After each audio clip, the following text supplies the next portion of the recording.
a disclaimer. Like, I am not guaranteeing you any results or clients with this course. This course works for those who are willing to listen and utilize and apply this information correctly. So you can watch a course, and some people watch your course and won't apply the information, and they'll wonder why they'll wonder why they aren't making any money or getting any clients, because you didn't apply the information correctly. So you have to apply this information correctly. So the ones who put in the work and continue to improve will likely have the best results. If you want the best results, you should take notes as this course goes on. Like, please, guys, take notes on this course. Like, that's the best way to learn and apply information and remember information. So you can take notes on a piece of paper. You can take notes on notes in your iPhone. That's extremely, like, that's probably like the number one most slept on app in your phone. Use the notes in your phone. You're always on your phone, so like it'll be easy just to do that. So you can use a notepad. It's crucial to take notes on the key points of this course, guys. It really is. So you should watch this course more than once to fully comprehend everything I am saying, just in case you missed something the first time. Always watch something more than one time if you want to learn it and really drill it in your head. Always watch a course or a video or something. You watch it multiple times. You don't just watch it one time. Who am I? My name is Kadeem Hendricks. I'm born and raised in Muskegon, Michigan. I now reside in Houston, Texas. So I'm definitely I moved to Texas this year, and I did it to make a move to better my career and my career as being a videographer. So I definitely made that move. Big risk, though. It was definitely a big risk. I'm a full-time entrepreneur. So I do this full time. I'm 26 years old. I've been a videographer for 3 going on 4 years now. I've done tons of videos for artists in and out of my hometown. I've traveled to different states to shoot music videos. I've been to California twice to shoot music videos. I've been to Miami twice to shoot music videos. I've been to Phoenix, Arizona multiple times. I've been to Chicago twice to shoot videos. I've been to Vegas. I think the only place I really just want to go and shoot a video is New York. I want to go shoot a video in New York, man. I definitely do. So that's a little bit about myself. The purpose of this course, my purpose for creating this course is to help those out who are new or even been a music video director for quite some time, but could be looking to better their craft. I feel like if you want to be great at something, you're always supposed to be looking to better your craft. So this is for even people who've been in the field for a while and still trying to find their way. I feel like this can help them. But if you're new, this definitely can help you and give you a head start in your career. So I want this course to help prevent those from making early mistakes I made early on in my career and give as much knowledge as I know possible. So to help set you up for success in your music video career, that's my number one goal for this course. I love to see other people that's successful definitely doing it. It's enough for all of us to eat in this career. Don't never think it is. It's a lot. It's millions of people who want to rap. So don't think just because you see somebody else in your state that you have to compete with them. You do not have to compete with them. You create your own style, and people will come to you for your style. People will go to other people for their style. So it's enough money in here for all of us. Never hate on nobody, or you see them successful, you can get to that point and you really can make it further. So never hate. You can expect to feel more confident stepping into the music video field after this course. That is what I hope for you. So you will be learning 3 main objectives in this course: planning a music video, filming a music video, and editing a music video. Those are the 3 main keys to making a music video. My results. I was able to become a full-time videographer. I've shot promo videos like for businesses, entrepreneurs. It's a lady who owns Peachy Purr. I did a video for her. I did a video for a girl who opened up her own wax shop. So it's all on my YouTube channel. You can check some of those things out. Earning 3 times of what I started in the beginning of my career. So I will tell you, like, you will see the steps that I took to get there in this course, just like the advice that I got to give you. I have a YouTube channel with almost 3K subscribers. You can look that up on YouTube, SBK Productions. You'll see all my videos. I have a music video on my channel with over 100K views, another one with 70K views, and more. I have several videos that didn't hit good, decent numbers, 40K, 50K, 60K. Like I said, I even had one that did 100K. I will show you after this course some of those videos that's on my channel. I also had a music video make it to BET Jams. Yes, that's right, BET Jams. That video was Meet Gotti, and it's called Vent. He has that also on his channel. So I'll show you that little clip too. That was one of my proudest moments in my career, seeing my video on BT Jams. I used to wake up and watch BET Jams. I grew up watching BET Jams, so just to see, like, man, I came that far into what one of my videos was on BET Jams. It just was an amazing feeling, and I hope one of y'all can feel that feeling too in your career. So. I've shot videos for popular artists in and out of my local cities, such as Dolo 24, Neat Gotti, Loco Brazy, Eastside Mooley, Stack Boy Ty, which he's in Detroit, Nuke Keys in Detroit. I had a video featuring Nuke, so that one did like 72K. I'll show you those on my channel, like I said, after this course. I've traveled to different states. I already let you know that, so I definitely been to multiple states, and I think that's one of the best parts is traveling, like doing what you do. It's one of the best feelings. I can't explain it. You'll just see, like, hopefully you guys will see artists that fly you out or people from your hometown that fly you. Y'all go to another state, shoot something, get some new scenery, man, and it'll really give you that motivation to keep going and create some of the best videos that you have created. So I met celebrities such as Tory Lanez, Trippie Redd, G5 Baby, which you can see him over here to the right. He was featured in one of my music videos I did in Miami, called 76 Chain AI music video. That's also on my channel. And Tory Lanez, he's pretty cool. I ran into him in Miami in the store, so he was definitely dope. Trippie Redd, I was in we was in the same building, same room actually, and he even like talked in my vlog and everything. I have a Miami vlog on my channel that shows you all this with Rich Gang, G5 Baby, Tory Lanez, everybody. So definitely I got 2 Miami vlogs. This is a screenshot from the video of me and Tory Lanez. He gave me like a shout out and everything. I'll show y'all that video towards the end too. Also, real cool dude, man. Real cool. Why you need this course? You need this course because you will be much quicker. You'll have much quicker chances at success learning from someone experienced. Like that always will save you time and effort and money also. Like learning from somebody who's experienced. I've learned from people who's experienced. YC Imaging, Creative Ryan, all those people on YouTube, I learned from them. So this course will save you time and money. It definitely will. Some of the stuff I'm gonna tell you, you'll be able to go buy, and it'll save you from buying like something that's just cheap or something that just won't work, and then you have to buy it again. It's just gonna save you time and money, man. So it will save you from making some important mistakes. I made a lot of mistakes early on in my career. It helped me though. It built me up to be the great videographer that I am today. So I'm thankful for those mistakes, but I definitely want to help you and save you from making some of those same mistakes I made. This course will give you the blueprint to being a successful music video director. I definitely would like this course to do that. So that is my objective, my goal for this course. It will help you become faster at setting up your camera, shooting, and editing. That's always the goal. The faster you are at these things, the more money you will make.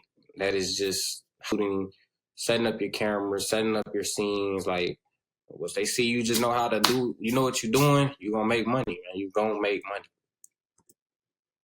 So, let's get into the first section, planning a music video. What you need when you're planning a music video, you definitely need a camera. That is probably the first thing you need. And my first camera was, I believe it was a T5i, Canon T5i. And I'm going to tell you right now, it's not fully about the camera.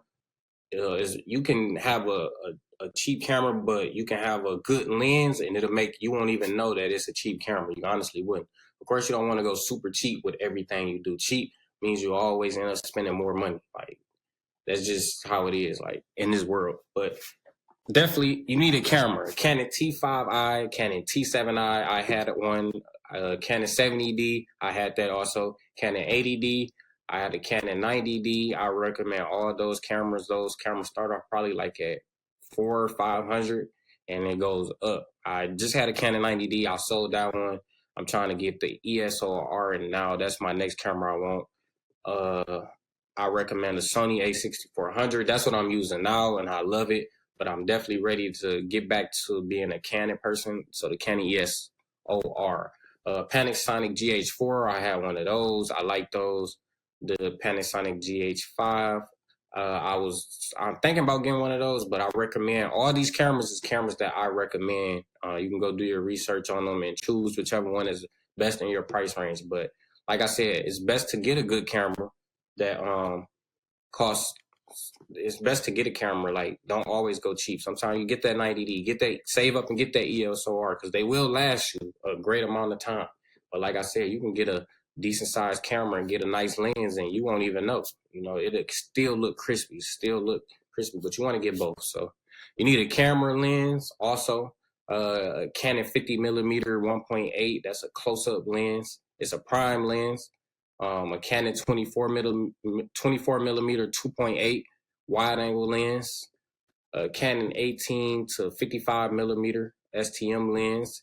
I recommend the Sigma 18 to 35mm. That's a pretty expensive lens. I think that's like $700 to $800.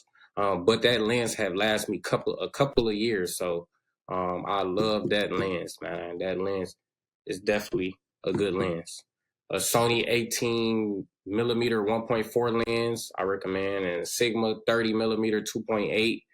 A Sony 18 to 135 millimeter lens, 3.5 to 5.6. So these are some lenses that I recommend. And these two are prime lenses.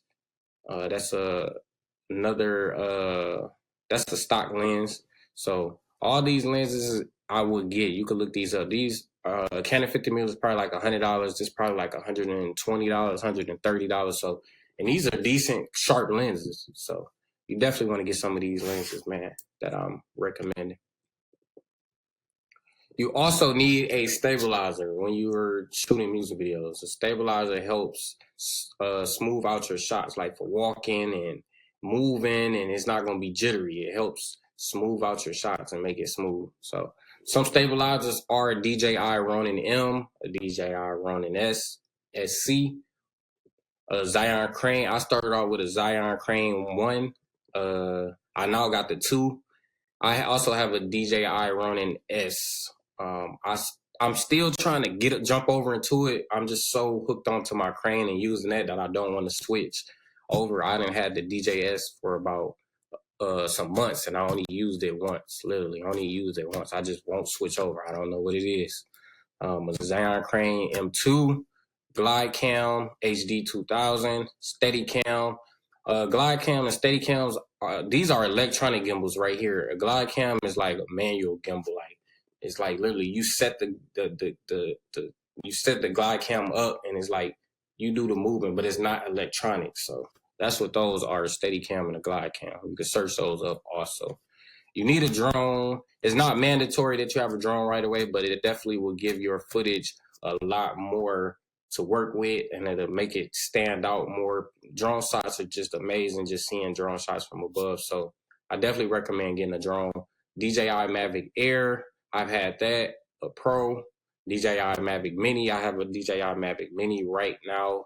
A DJI Phantom 3 and a DJI Phantom 4. I started out with a DJI Phantom 3. It's just super big. That's the only thing I didn't like about that drone. It was just big to carry around. But I do have a DJI Mavic Mini right now. I used to have a Mavic Air. The Mini is much smaller, and I don't know, it just works for me. You also should get a tripod. A tripod is something you sit it on the ground. You sit the tripod on the ground, and it's for still shots. So the camera is not moving at all.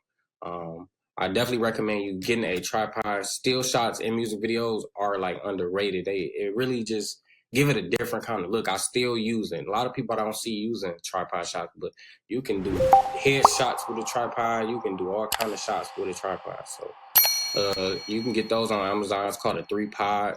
You definitely can get that. You need lights. It's extremely important to get lights when you're doing music videos for like dark scenes, stuff like that. It's nobody wants to see a dark video. That's the number one killer for videos is dark video. Some artists think they just like dark videos, and it's not. Nobody wants to watch a video and it's too dark. You can't see their faces and stuff like that. Like it's just who want to do that? That's the number one killer for music videos. But some lights that I have had and recommend is newer LED lights. You can get those on eBay and Amazon for like between $100 to $200, and they're really good. I still have some right now that I use.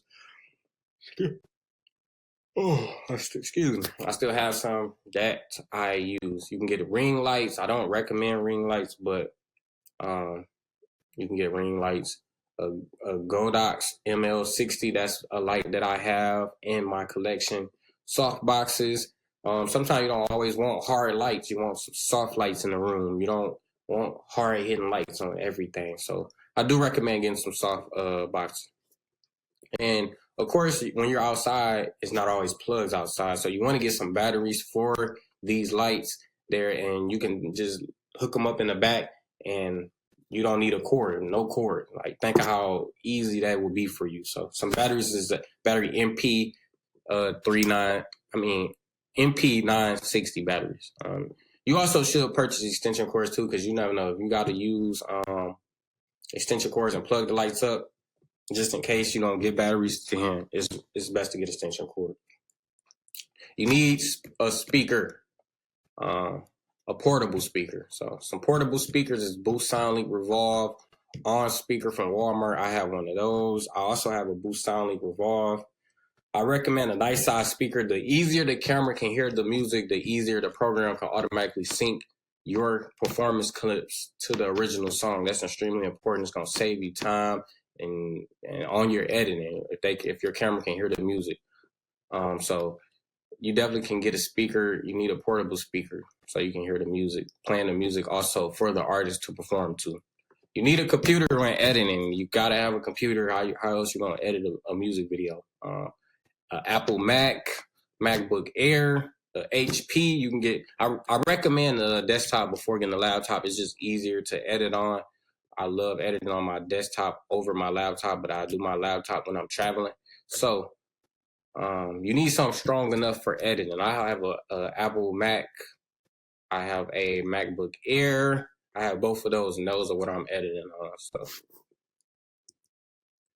you need an editing program, Premiere Pro. I recommend Premiere Pro. Some people like Final Cut Pro. Some people like DaVinci.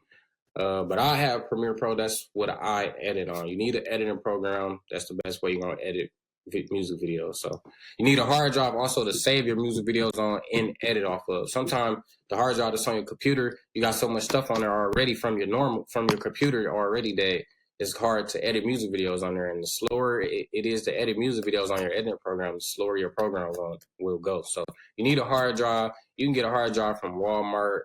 Samsung, I have a Samsung portable SSD T5, and also has a passport hard drive from Walmart, and that probably cost me like $50, $60, and I have all my music videos on that hard drive. So on both of these. So you need a hard drive also. It's not super expensive to get one.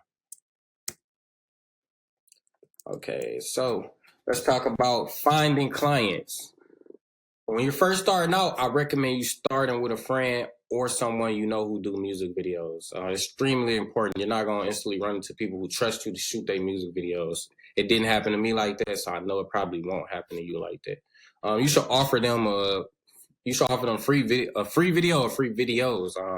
And I say that because you got to continually improve before you can start charging. Really, like I recommend 4 to 5 videos. I started off with a friend and I did them like 4 or 5 videos, and I didn't really care about the money at the beginning because I was just so focused on getting, I was so focused on getting better.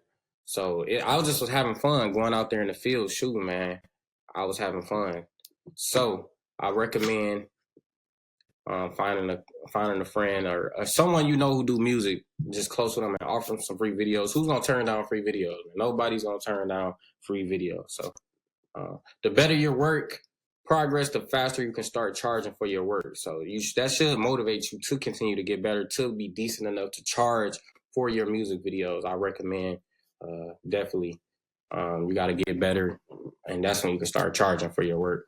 Clients will start finding you the more you work, the more your work get out there and improve. So you'll do 4 to 5 videos, and trust me, somebody's gonna see them 4 to 5 videos, and if they're decent enough, they're gonna reach out to you like how much you charge for a video and stuff like that. So that's how it all happened to me. I just kept getting my work out there, kept getting my name out there, and then eventually people started reaching out to me, and I was more confident enough to start reaching out to clients also. So like I recommend, like, when you first do start charging for music videos, I recommend you starting off between like $50 to $100, and then you gradually increase as your work improves. Like, don't just think you can just jump up and charge $3, $4, $5, $6, $7, $800 for videos. You gotta really judge yourself off your work and be like, okay, how much do I feel like I'm worth? Charge what you feel like you worth, but definitely start off between those prices, and people gonna come. They're gonna come, and the more you build your portfolio, the more you can charge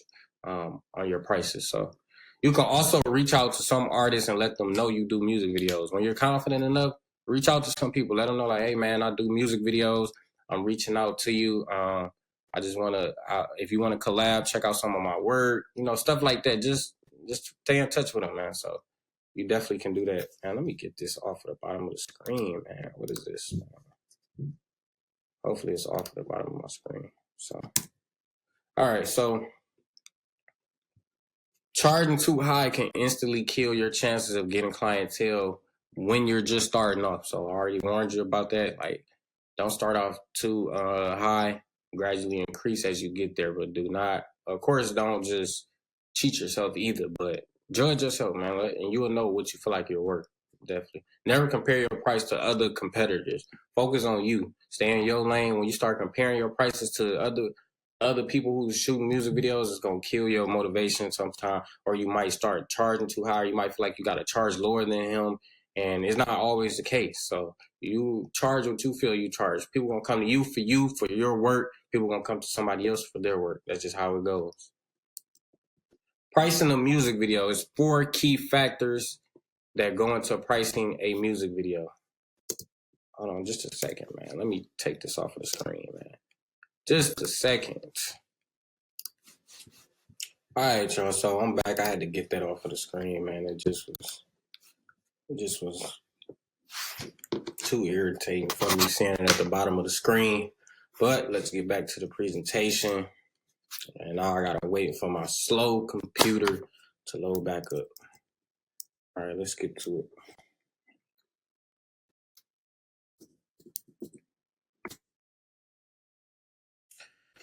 Let's skip to it.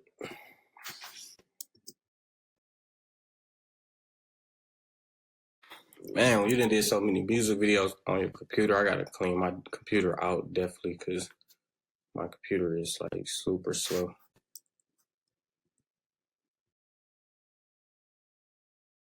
And we will get there.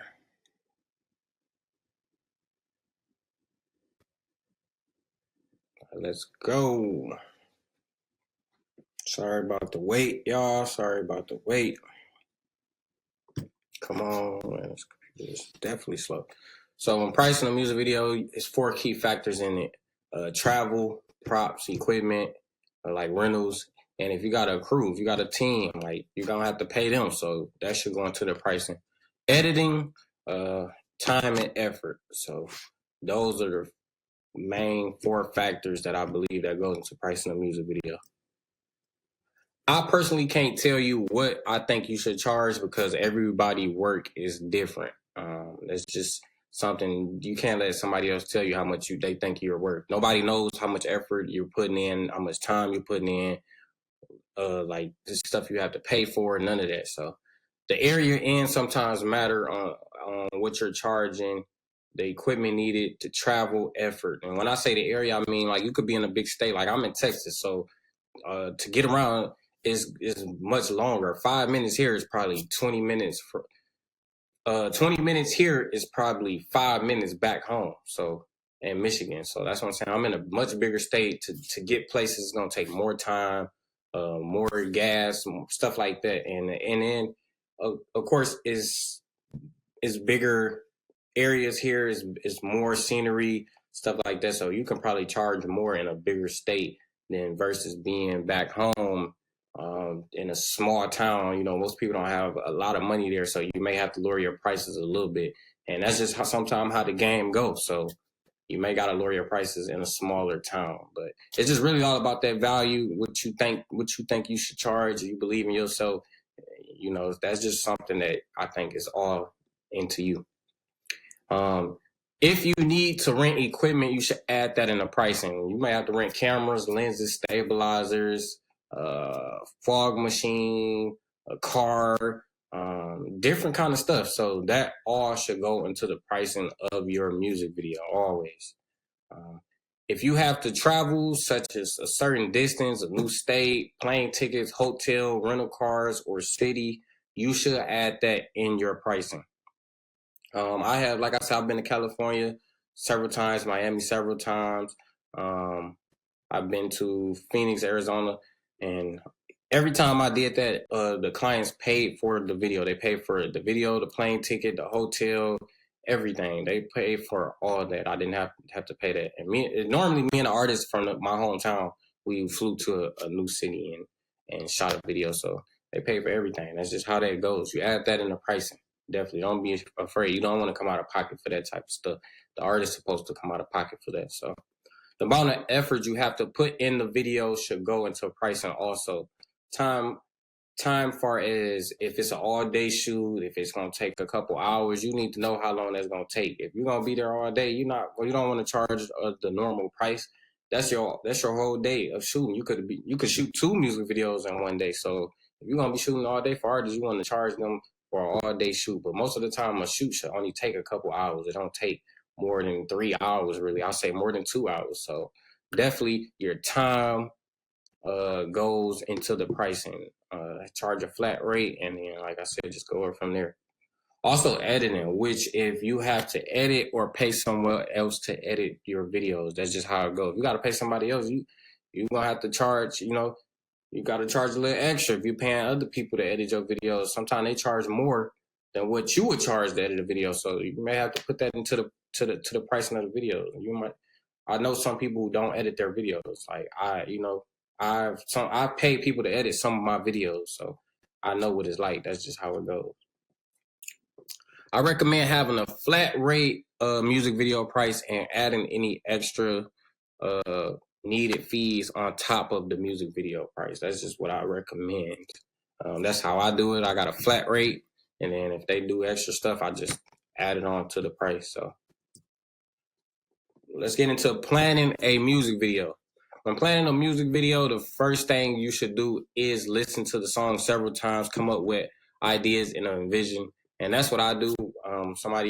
Artist call me, I get a deposit, get the song, listen to the song, and I hit them back with some ideas that I instantly think by listening to the song. Like, you're going to get good enough to where somebody sing your song, you can instantly come up with some ideas or where you feel like you can picture it at, or, what kind of vibe it give you. This a dark time video, this a daytime video, stuff like that. So always listen to the song several times to come up with ideas. You want to talk and meet with the artist to discuss each other's ideas. That's definitely important to bounce ideas off each other. I didn't have artists like actually have some good ideas, and it really did. It made the video even more more fire, I would say. Like, we just bouncing each other ideas off each other, because sometimes they got something that you're not even thinking of. So definitely bounce your ideas off of each other. Plan out what shots you would like to use for the video shoot, as far as close up, wide angle shots. You want a stabilized shot, you want a handheld shot. You should always picture the kind of shots you want to do, like for that song, like kind of before you shoot the video.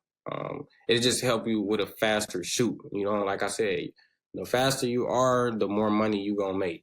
If you can do 2 videos in one day, that'll be good. If you can get that shoot, like knock it out, it's just gonna be good. Like, it's gonna be good for you and the client. It's okay to do run and gun shoots sometime. Like, sometime in a run and gun is when you just go looking for, you and the artist just go looking for a spot, and then y'all find something and y'all just get out and shoot. Like, that's a run and gun.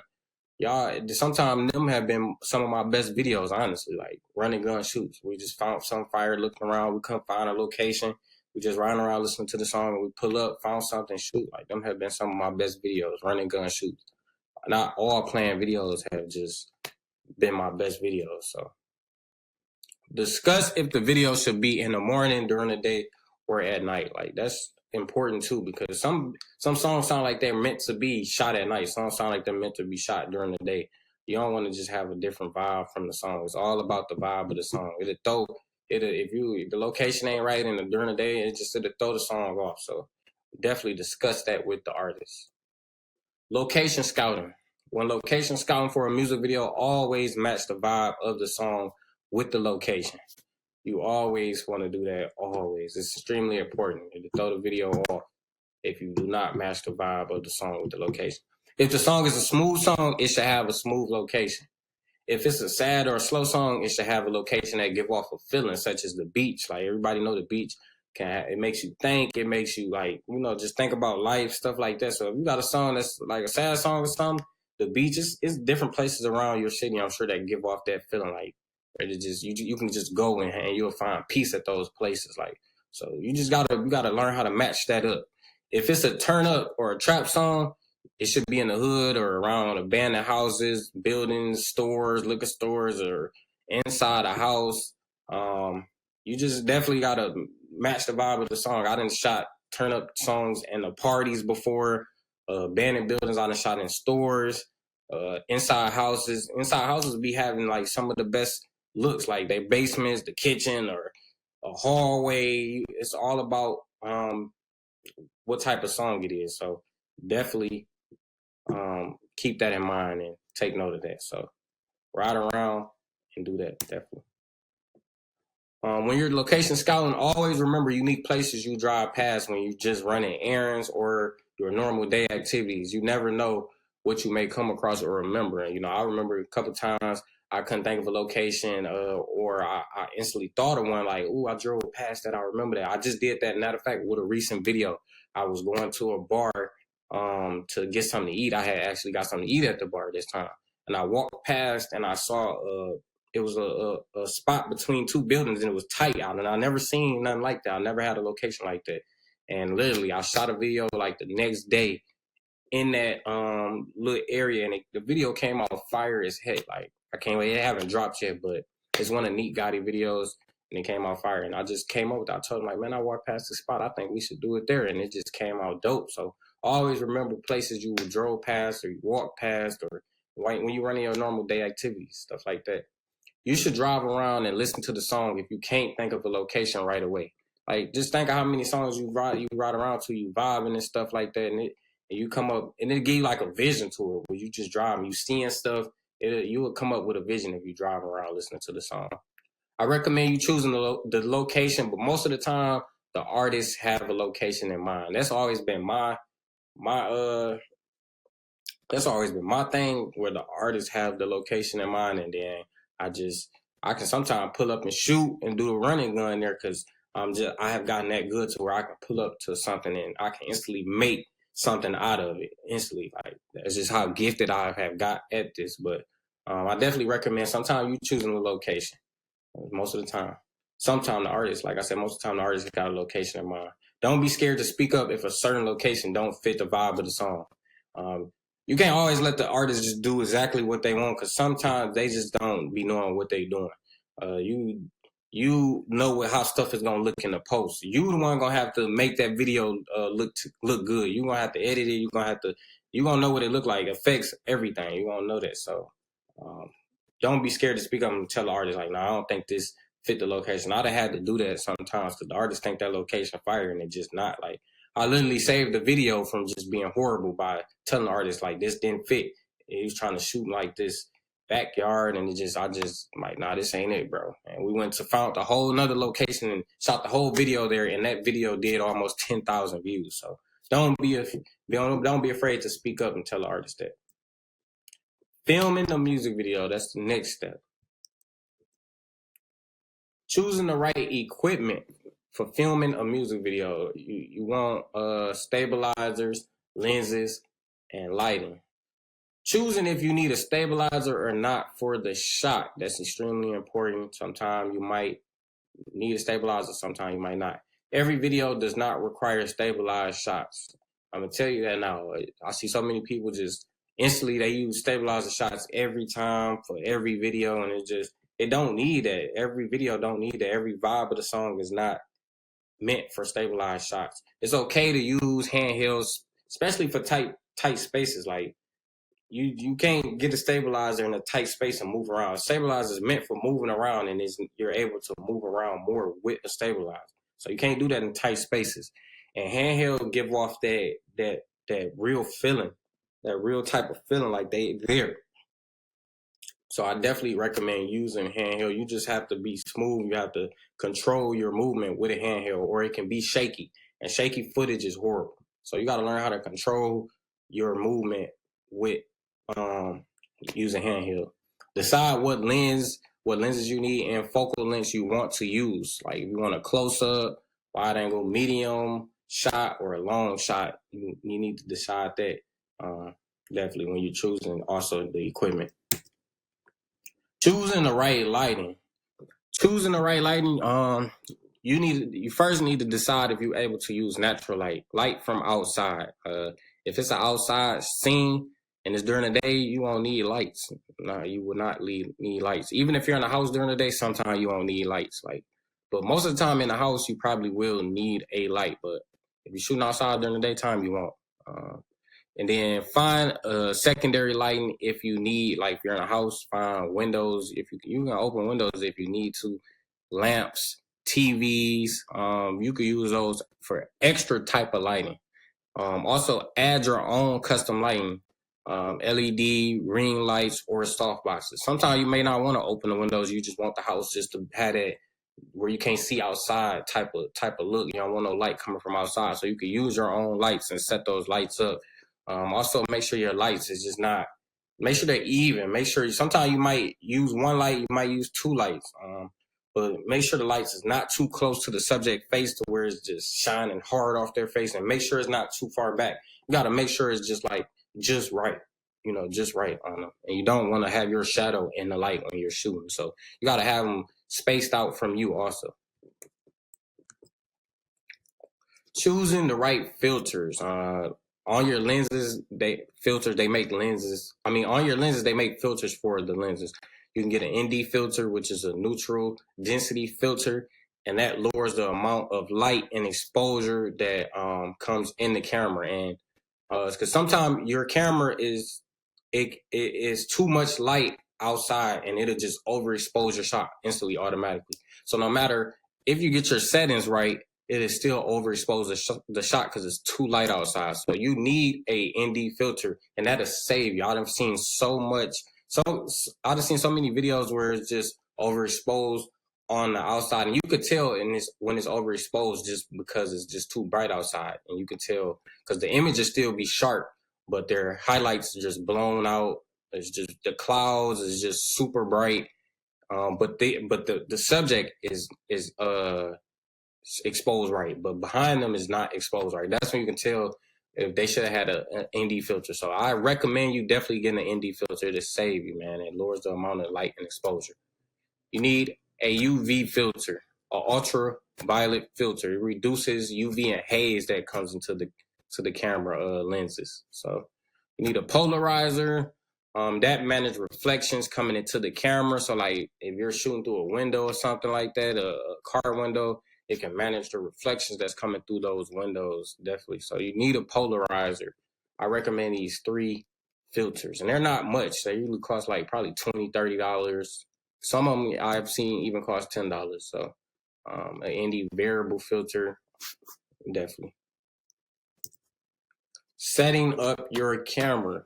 There's 3 important things you need to know when setting up your camera: ISO, aperture, and shutter speed. And when you're using your camera and getting ready, like trying to get your shot right, you're gonna see these 3 things like at the bottom of your screen that you can control. The ISO is the camera sensitivity to light. It affects the grain in your image. So your ISO is to me, that's kind of like the most important thing, because if you got that ISO too high, you're gonna have grain in it. But you want to keep it as low as possible. The higher the ISO, the more grain. So if you get your ISO up to like 1,000 or 2,000, you're gonna have grain in it. I feel like you can't go over 1,000 with ISO. Just 1,000 is just enough. Like, and sometimes you gotta have that ISO at 1,000. Like if you in a low light and you got some lights, or if you in a low light and you got like one light or no light, and you gotta crank that ISO up to 1,000 just to get enough decent light on his face, you may have to crank that ISO up. So the lower the ISO, the sharper the image, which is why I recommend lights in a low light area. And I recommend you getting lenses with low apertures. I had this lens right here is a Sigma 18 to 35, and it got a 1.8 aperture. The lower that aperture can go, the more light it can add to that lens without it being grainy. And you got to bump up that ISO. You want to have to bump up that ISO if you get a low aperture on that lens. So low aperture lenses cost though. You're gonna have to spend a pretty penny to get a low aperture. A pretty low aperture, but not all the time. Like I said, those prime lenses that I recommended, those got pretty low apertures for a good price. Like I said, $100 to $200. But the lower the aperture, the better you won't have to crank up that ISO. So I do recommend you having lights for low light areas. Do not try to shoot in low light areas without no lights. So shutter speed. Shutter speed is how fast the camera will open and close. You should follow the 180-degree rule when you're using shutter speed. Shutter speed is how fast the camera shutter will open and close.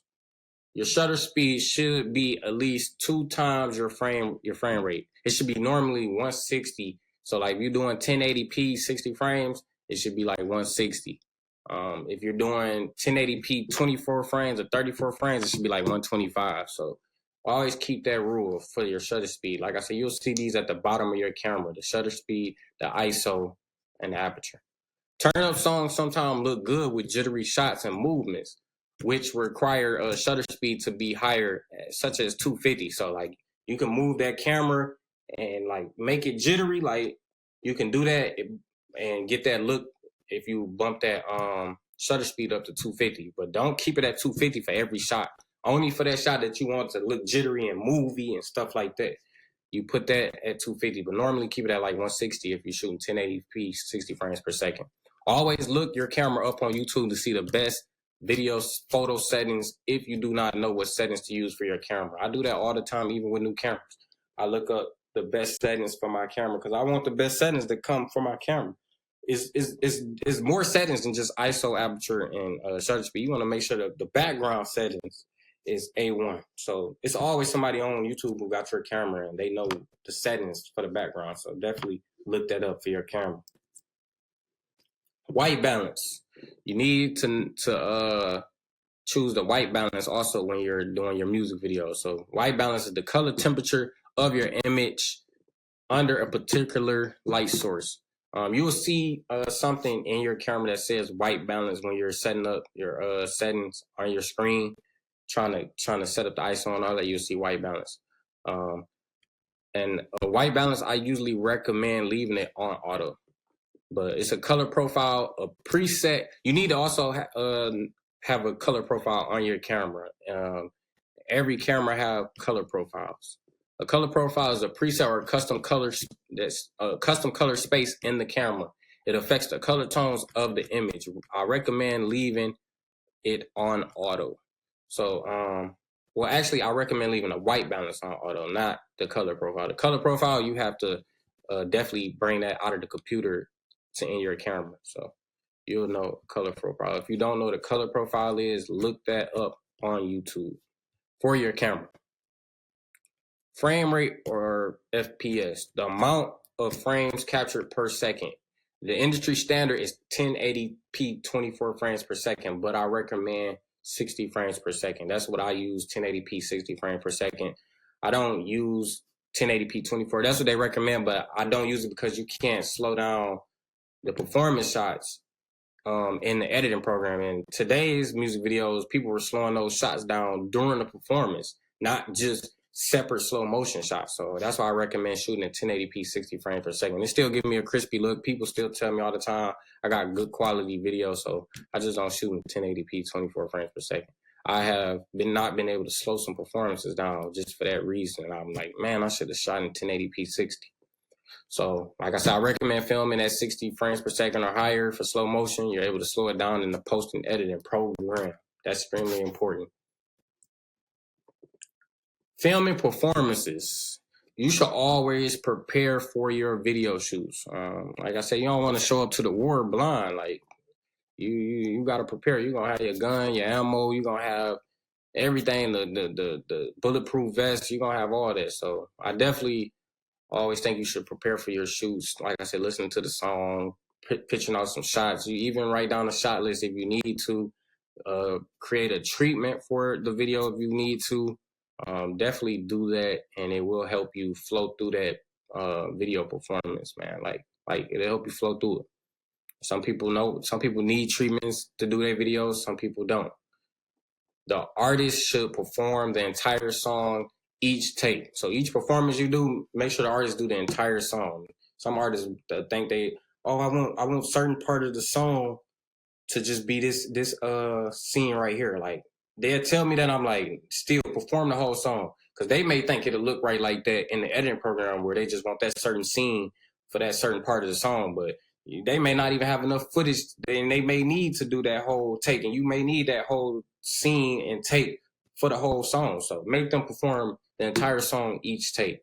Bring a portable speaker to play the song. You can even use a car if the speaker is loud enough in an outside area. Most of the time, I don't like to use the because most people car speakers ain't that loud, and you hear wind and stuff outside, and that wind will knock the sound out when you won't be able to hear in the editing program. Then you got to manually sync those performances up with the original song. So I recommend you bring a portable speaker. I recommend a minimum of 5 takes so you can have enough footage to play with.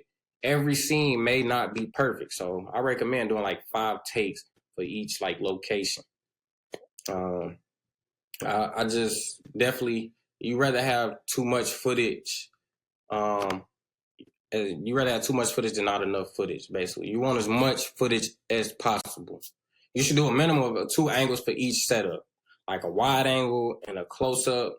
Any other angles is extra, like a side angle or a left side angle or right side angle, angle from up top, like you looking down on them or you looking under them. So definitely, it's different kind of angles you can do when you're doing a video shoot. You get creative with it, man. You never know what you might come up with. So I recommend 2 angles for each setup that you do. Try to imagine what angles would look good in a music video, or what angles you would want to see for that specific song. It should come to your mind, like even when you're shooting, like it's gonna come to you like, ooh, that'll look good, that'll look good. Like it happened to me. I done been right there at the video shoot, and I start playing around. I'm acting seeming like I'm finna record. I'm just getting prepared, and I see an angle that I think I want to do. I'll be moving around with the camera, go down low, and just seeing how it look. You just got to play around with the angles, man. And you're going to find that angle that you want. Trust me, it's going to come to you. It's going to just click to you. Like, that's the one.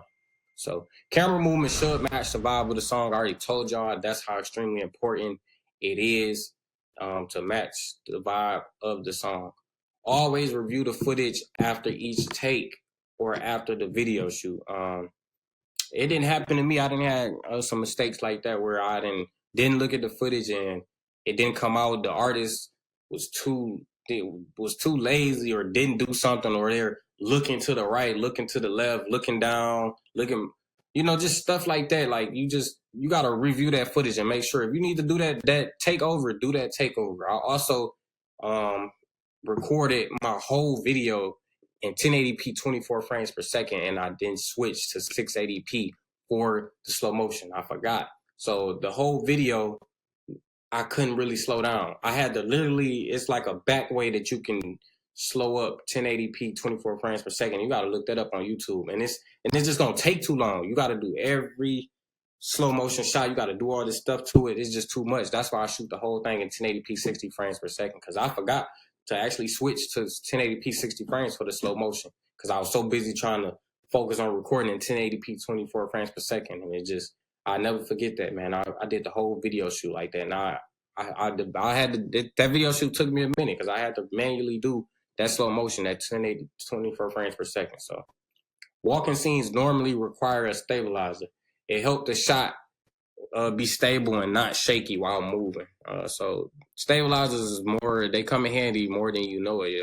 It gives your shot that smooth look. You can move around with it. You can do a lot with it. Definitely walking scenes. I do not recommend doing walking scenes handheld because it's just too jittery. You're gonna be moving. Your movement is too big to be using handheld. But you might get to that good where you can kind of walk with handheld, but you can only do it for so long until it's starting to looking too movie.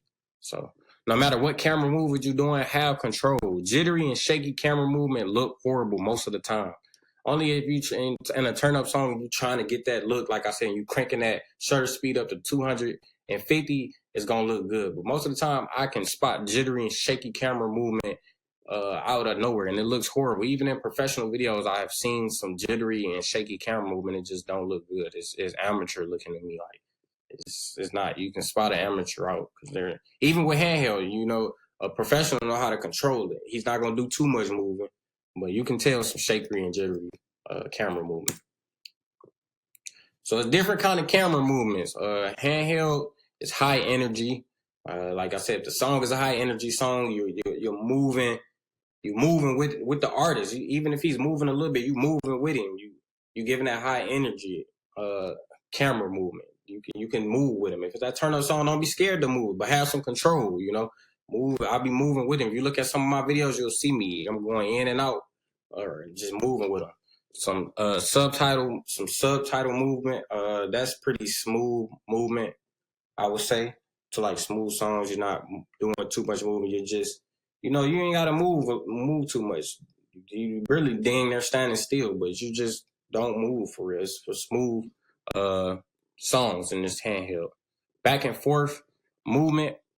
I do back and forth with handheld. Like if you coming up, like you'll put one foot in the front and one foot in the back, and you use your body to come back and forth. You don't use your feet to come back and forth because it's too hard. It's too hard of a movement. So you want to move your body when you're doing back and forth. Come in and out to the artist, back and forth, in and out. You don't got to do it too hard either, too fast, but back and forth, in and out.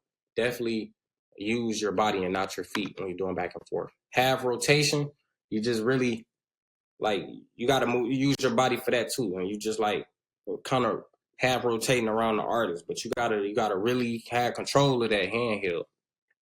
Full rotation,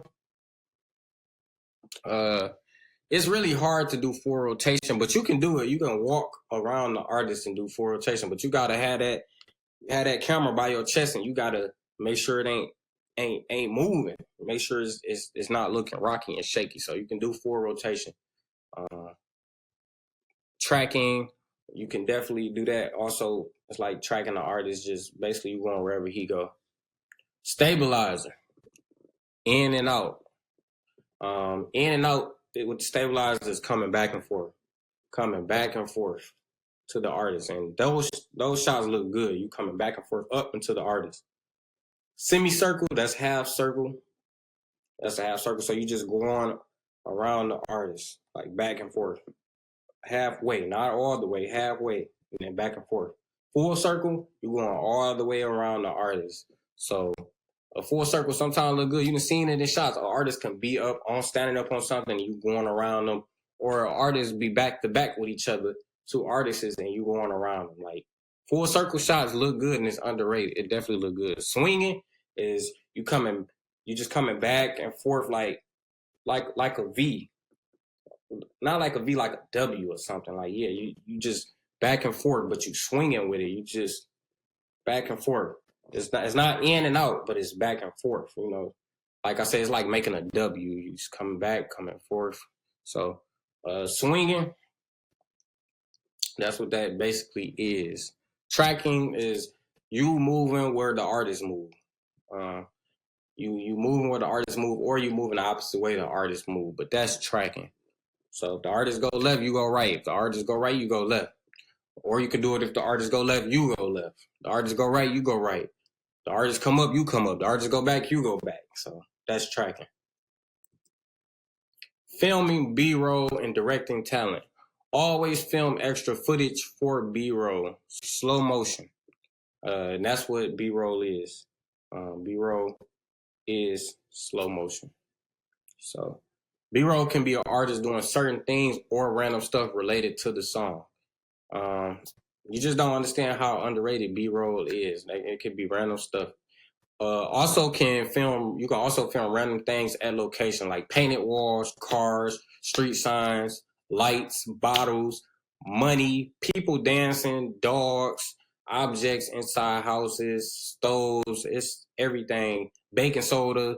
You'll see when I'm editing that I record some baking soda as B-roll, stuff like that. So you definitely can record random stuff. You would definitely want to just always record random stuff. You could look at some of my videos on YouTube and you'll see I had B-roll as the artist dancing. I had money, objects inside the house, painted walls, spray painted walls, cars, street signs, rocks, all kind of stuff, man. The artist then had bricks in his hand. Like, you can use anything as B-roll. It just have to be unique and interesting enough to be used in the video. And you will know if something is just like, that's boring. We want to see that in the video. Or you will know, you're like, okay, that's gonna give it a unique look. So definitely, B-roll can be anything at that location. And I recommend if it's not nothing really at that location, then you're gonna have to make that artist do some dancing, or they're gonna have to do some movement, or they're gonna have to do some turns, some spin arounds. You're gonna have to make them do something. Because sometimes you in an area where there's nothing. Y'all might be in a parking lot with number rocks. You may need another location. But also have the artists do some movements to the songs. If they talking about guns or something, make them do guns and point at the camera. Make them do, if they're talking about money, make them do something to their ear. If they talking about muscle or something, killing something, you make them put up a muscle to the camera. You got to make them do stuff to the camera for B-roll, and that stuff always look good. Your video will be boring if you have the straight performance. You have to mix it up with slow motion. Just think if you watch a video with straight performances and you didn't see nothing like random that come in the video, you will be bored. Like, you already know, like, okay, this is finna keep going. It's finna keep being performances. So you got to mix it up. Never be afraid to direct never be afraid to direct the talent and tell them what you need from them. Movement, energy, less energy. You come close, scoot back. Always direct talent. Like I said, I didn't have to direct some talent. I didn't have people just be too lazy. I done have people be too turned and the song is not a turnt song. I done have people steady coming close to the camera. I'm like, scoot back. You got to tell them scoot back. I done have people too far back and I got to tell them to scoot up. Direct the talent. You're going to see what look good in that camera at that location. So you tell them what you need, because only you going to know how that's going to look in the editing program. You tell them what you need from them. Direct them. Some people just, I don't know, they just ain't comfortable or they don't know what they doing. So you got to definitely direct talent. Only you know what certain things will look like in post, so it's important that you direct that talent if needed. You were called a music video director for a reason. You direct the music video. Great tips that I got for you is always review the footage to make sure it come out how you and the artist want it. Like I said, I already told you about that. I done had shots that just came out and it just wasn't it. I'm like, man, and I should have looked at it back at the music video location. So don't be afraid to be creative, man. Be creative, step outside the box. Sometimes that comes with like creating your environment, your music video location. That comes with a shot, making the artist do something, smoke bombs, fog machines, stuff like that, man. Don't be afraid to be creative. Even in the editing program, don't be afraid to be creative. You can even make transitions inside your camera. You can move with the camera, move to the ground with the camera, and that'll make a transition in the editing program if you remember where you moved the camera. Like, say you move the camera to the right, to the left, up some to look at the sky, down to look at the ground. Like, you can make music video transitions in your camera. You can also make effects inside your camera too. Also, you can shake it. You can do music video effects inside the camera. You should avoid under and overexposing shots. That's why I told you get the ND filter. Make sure you know your ISO, aperture, shutter speed for your camera. Make sure those are correct. Like I said, that ISO should be low. It should be at 100. That's the minimum, the lowest and the sharpest that you should keep it. Try to keep it at 100. But if you got to go up, I say limit it to like 1,000, that ISO. You got to use that light, and you got some lights already, and it's still kind of dark, up it a little bit. Up it to 1,000 maybe, 800, 600. But never underexpose and never make a shot too dark, and never have shots too much light in it, and it's just blown out in the background. So definitely avoid that.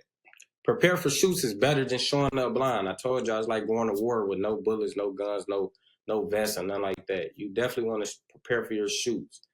Sometimes you got to go look at that location early. Go do that. If you gotta, get a picture of the location.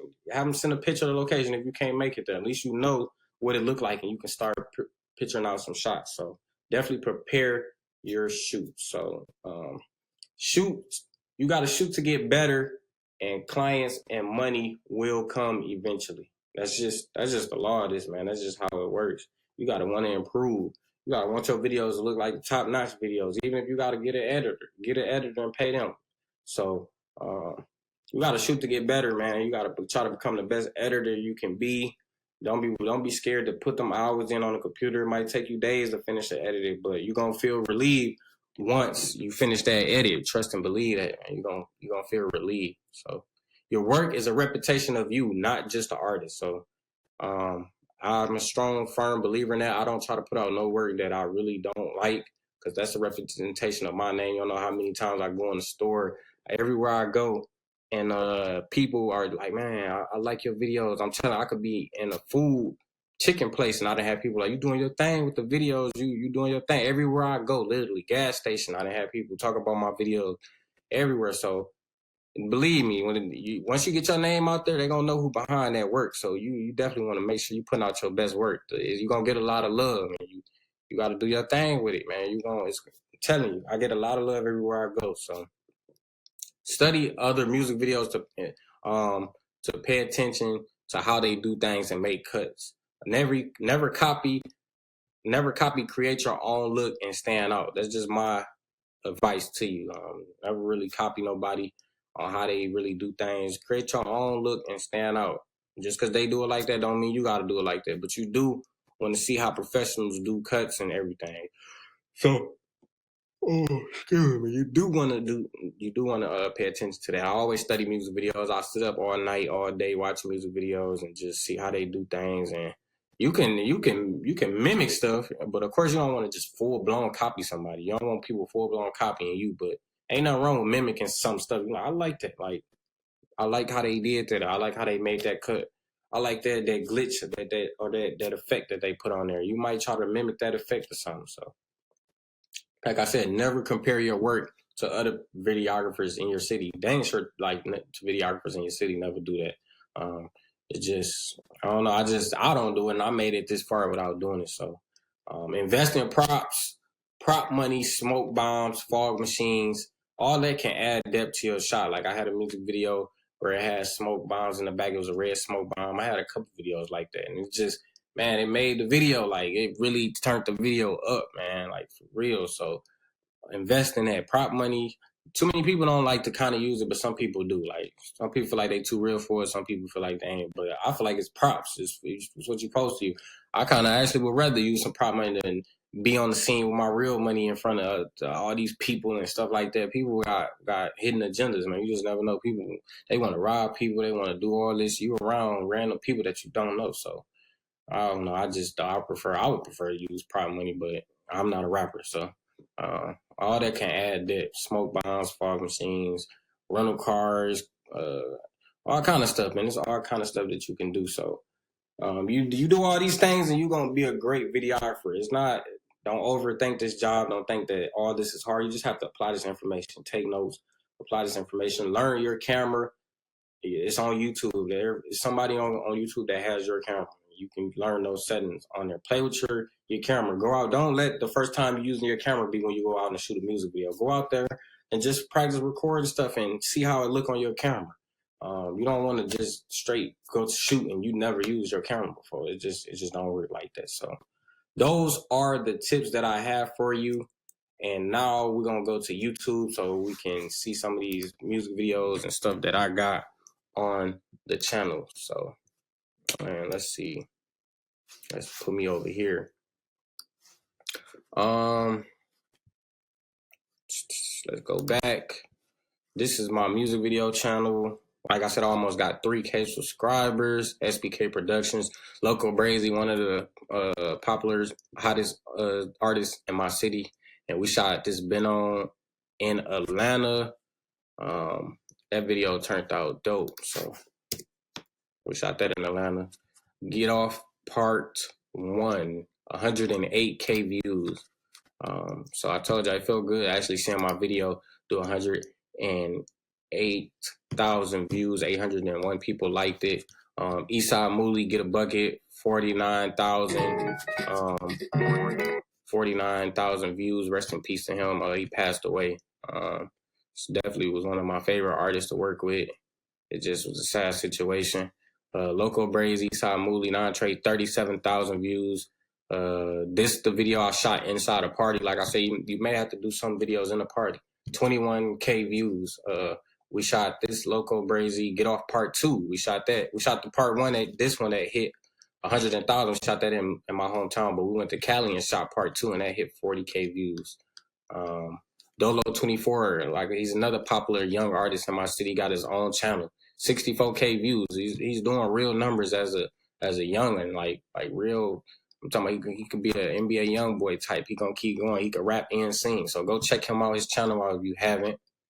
Local Brazy, Eastside Mooley, and Nuke. Nuke is from Detroit. If you don't know, go look him up.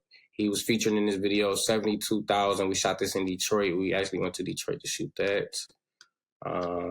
Another Eastside Mooley, 39,000 views, 31,000 views for another video we shot 6 months ago, 5 months ago. This is the video, this one shot, this where I had to direct him on the location. Like the location he wanted, it just wasn't it. And I found this school and that video hit 10,000 views. So never be afraid to direct talent, man. Never be afraid. 93K, 11K views, 93 Trade, Eastside Mooley, 14K views. So it's definitely, like I said, I got some stuff on the channel, 11K views. He passed away also, rest in peace to him.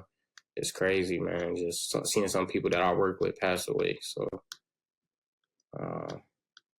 it's a lot of stuff on the channel. You can go check that out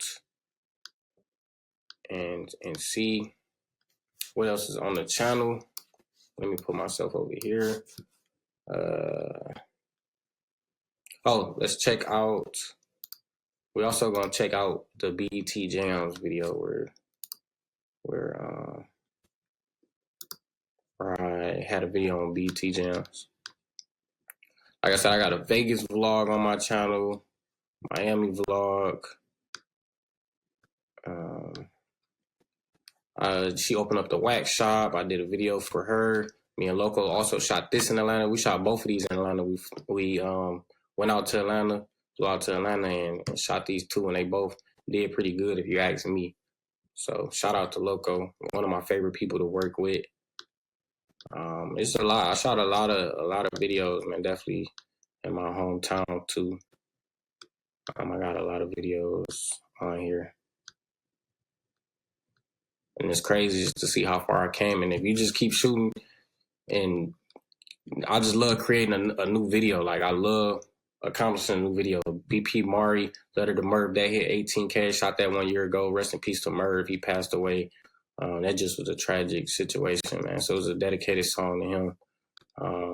Man, there's some videos on here definitely that is just crazy stuff I remember doing. So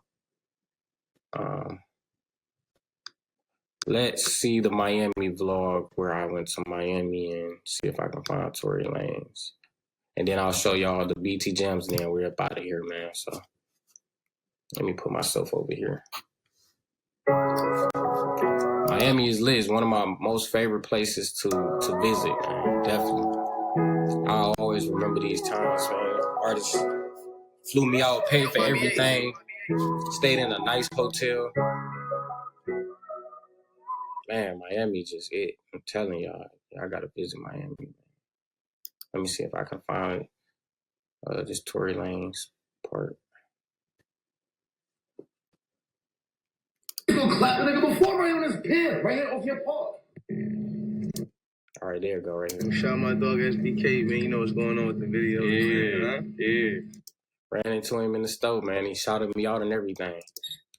So it was just a little short video, but y'all can see that was Tory Lanez. And let's go to the BET Jams video, where I had a video on BET Jams. Hopefully y'all can see this right here. I'm gonna put it to the middle.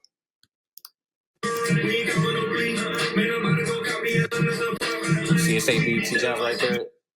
Probably it's hard to see because it's blurry. This was from a cell phone, but we was at home watching it and he knew it was coming on. So there you go. Look at my name right there. BET Jams event video and directed by Kadeem Hendricks. Like I got to see my name next to the BET Jams sign. Like it was crazy.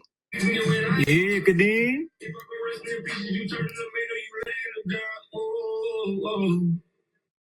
Crazy, man. So it just shows you can accomplish a lot of things if you just apply this information, put your head down, and don't try to compare yourself to people, man. You just got to stay in your own lane, definitely, man. Stay in your own lane. So that is everything I have for you. I just want to thank you for making it this far in the course. The next section is going to be the editing.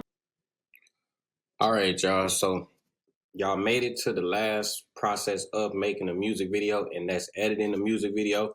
And right now, I got a brand new music video that I got to start editing. So I'm going to show y'all the process on that from beginning to the end. So let's get started. And the first thing you should do is label and organize your footage. So I go to my memory card and I find the performances and the footage that I want for slow motion. So I label my performances, and this is how I label them. I usually name them the song name and then put P1, P2, P3 at the end of it. So I know it's performance 1, performance 2, performance 3, and JD is the second artist name that's on there. And they have different parts. So I do split that up. Like JD have one part, and that's JD Performance 3. Then JD Performance 4, where it's just him performing. JD Performance 5. So to label your footage, you just right click rename, and then you would name it ATM, like I said, Performance 1.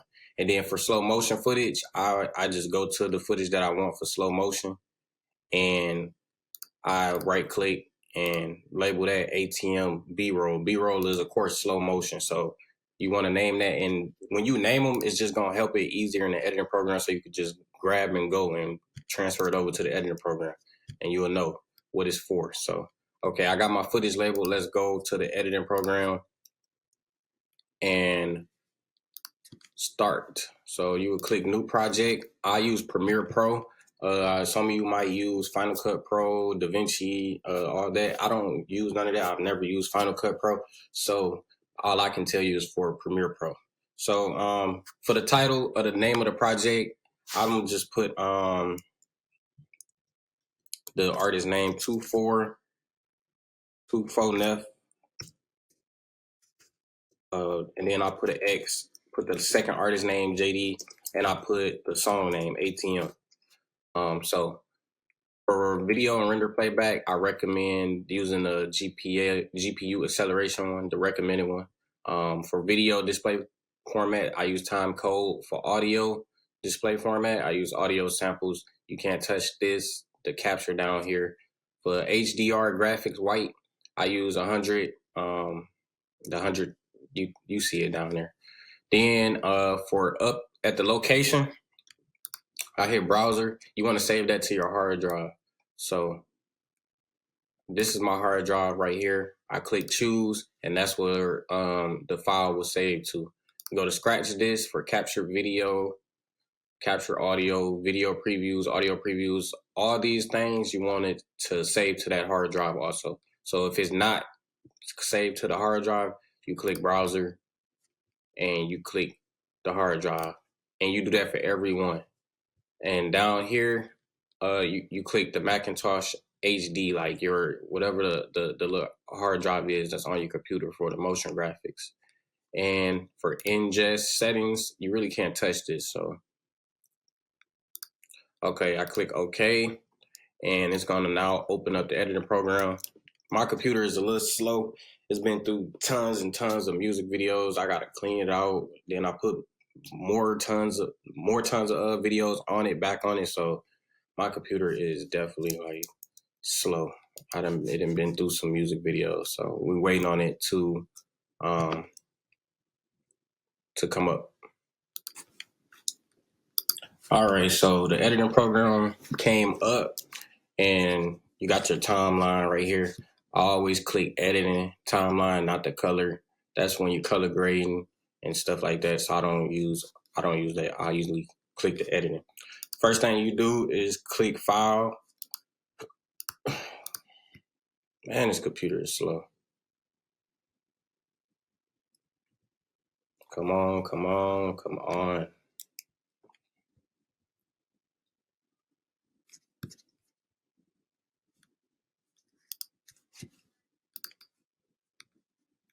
All right, so now we're back in Premiere Pro. Click new.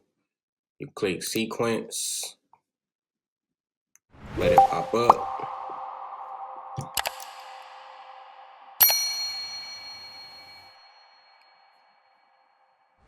Man, this computer just takes all day. All right. And the first thing I do is go back again and sequence name. You name that. And you want to name this because it's going to save you time at the end from having to name it after you export it. So once again, 24 Nef and X JD and ATM. And then for available presets, you want to click digital SLR, go to 1080p DSLR 1080p 24. That's the sequence you want. Even if you add it in a 1080 60 frames per second, you still want to export it and everything in a 1080p 24 timeline. So click that. Then you click your settings, all that. You want this editing mode DSLR time base, basically the 24 frames per second. Frame size 1920 by 1080p. You want your pixel aspect ratio, square pixels. You want fields, no fields, display format, again, like the 24 frames per second. And you want that to be your working color space. 48, you want that, the sample rate, display format, audio samples. And I don't mess with anything else on here. Like, I don't mess with any of this. I keep it the same. And then you want tracks. Video tracks is how many videos you're gonna have to edit on. Like it'll limit the number of space you can have on here. So I normally click between 15 to 20 tracks. If it's like a big project, I'll click 20 tracks. But right here, I'm just gonna click 15 tracks. I don't touch anything else right here. I just touch the tracks. In the VR video, I don't touch anything on there also. So I'm choosing 15 tracks and it's gonna put it down here and you'll see. So I click OK, let it do its thing. Gonna take some time. And now I have my timeline, and as you can see, I have 15 video tracks right here. So that's gonna give me enough space to put, like, if I want to put effects or stack the videos up here, you need enough space, because especially you got performances. I got at least 8 performances, so I'm gonna need that video space down here. And this is the audio down here. You got, this is where you bring your footage in. So let's start off by doing that.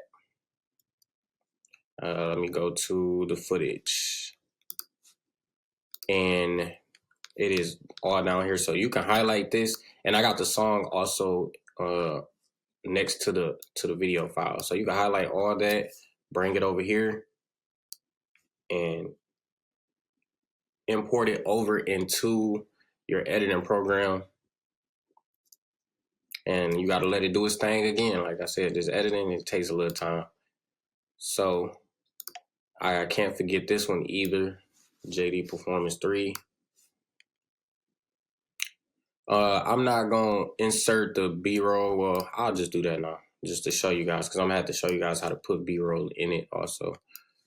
Put B-roll inside the video. I'm not going to put B-roll inside the whole video, but I'm going to show you. So Okay, you got your footage imported. You got your tabs up here, your effects tab, and this is where I keep all my presets at. I got a lot of presets, a lot of them. I bought most of them. All my presets, I do drag and drop. I don't really manual do too much. You got your media browser, library, info. So you want to stick to that over here. Bring the song. The first thing you want to do is bring the song to the audio at the bottom.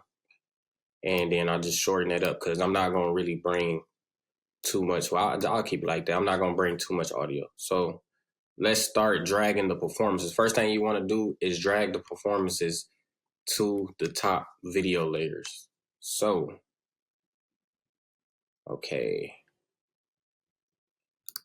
I will get, he go first, so I'll make his at the top. JD goes second on the song. So it don't really have to be too much in order, but for this case, I'm just going to put JD right here because like I said, he goes second. So I'm going to put him at the bottom. And this is not going to be in order. I'll put this performance over here. All JD performances is going at the bottom. Well, JD's is going first at the bottom. So I got JD that, JD performance 3 right here. And 2-4 Neff goes first on the song. So all these, it's not in order. Normally I would put them in order like performance 1, performance 2, performance 3, performance 4, but I'm not going to do that this case. Just off the simple fact, it's really not that important. Okay, and 2-4 Neff performances. This is one of his performances right here. This is also this is a group performance right here, both of them together. And then he has these two up here. Well, actually, I'm gonna put this one. I'm gonna put this one first, and then put the group performance right here, and then put 2-4 Neff last performance up top right here. Okay, so all my performances is in there. It's on my timeline. As you can see, all these are all the performances. And it has the original audio down here to the performances. You're not going to use that. So what you do is you click every performance right here. Let me see if I can make that. Oh, okay. I'll do that. So you click, you highlight all the performances down here. Right click, click synchronize, and you're clicking synchronize is because that's going to let the program automatically sync your audio up with the original music, that the original song that's down here. So its processing is going to automatically sync the music together.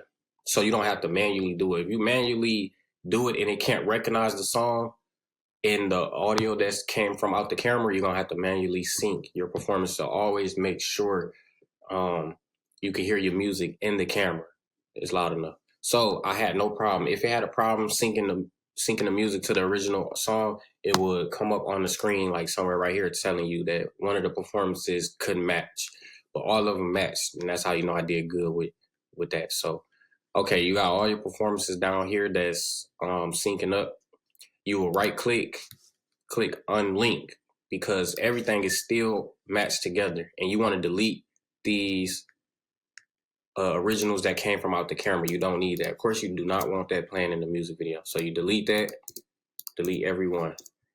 If you want to unlink them, if you want to unlink them, it'll delete this and delete the footage. That's why you unlink them. So these are not attached to that anymore. Delete that, delete that, delete that, delete that. All right, so now I can bring this a little bit down so I got more space up here because I don't have any below. Now, what you want to do is go to the starting point where they start rapping. That's the starting point that you want to use because you're not going to need any footage before they start rapping because slow motion is going to go right there. And you don't need that footage at the beginning. So let's see where he started rapping at. For that paper, I'm going to spray. So that's where he started rapping at. So I'm gonna delete everything that was before that because I'm gonna put slow motion there. I'm not gonna use that because he's not rapping. So I'll delete that, delete that, delete that, delete that. And sometimes this will be space like right here after you sync it, and all you do is click everything because you want to make sure it's at the beginning of your timeline. So all you want to do is click everything and then move it to the beginning. Because sometimes after you synchronize it, it'll move over here, but it'll all still be together. But mine didn't move, so everything is where it's supposed to be. All the performances, you can see JD is synced up well. JD performances is over here. He do not go first. So, okay, I got to where he start at. I would, right here is how you basically you hide the footage. So I need to do this first to focus on marking the song and marking it to the beat. I don't want to see no footage right now. I want to just focus on listening to the song and marking the beat. So I'm hiding all these because right now I don't need them. I'm not finna chop it up just yet. So the next thing I do, I hide these. You can always unhide them, and like you can see, if I unhide them, you can see them. Now you can't see them. Now you can see them. Okay, so the first thing I'm gonna do is mark the video, and to mark the video, you just click M. So let me undo that again. I'll put it over here. Make sure it's not highlighted down here. So you gotta click something up here to make sure, because if it's highlighted down here, that green marker is gonna be down there. You don't want it down there.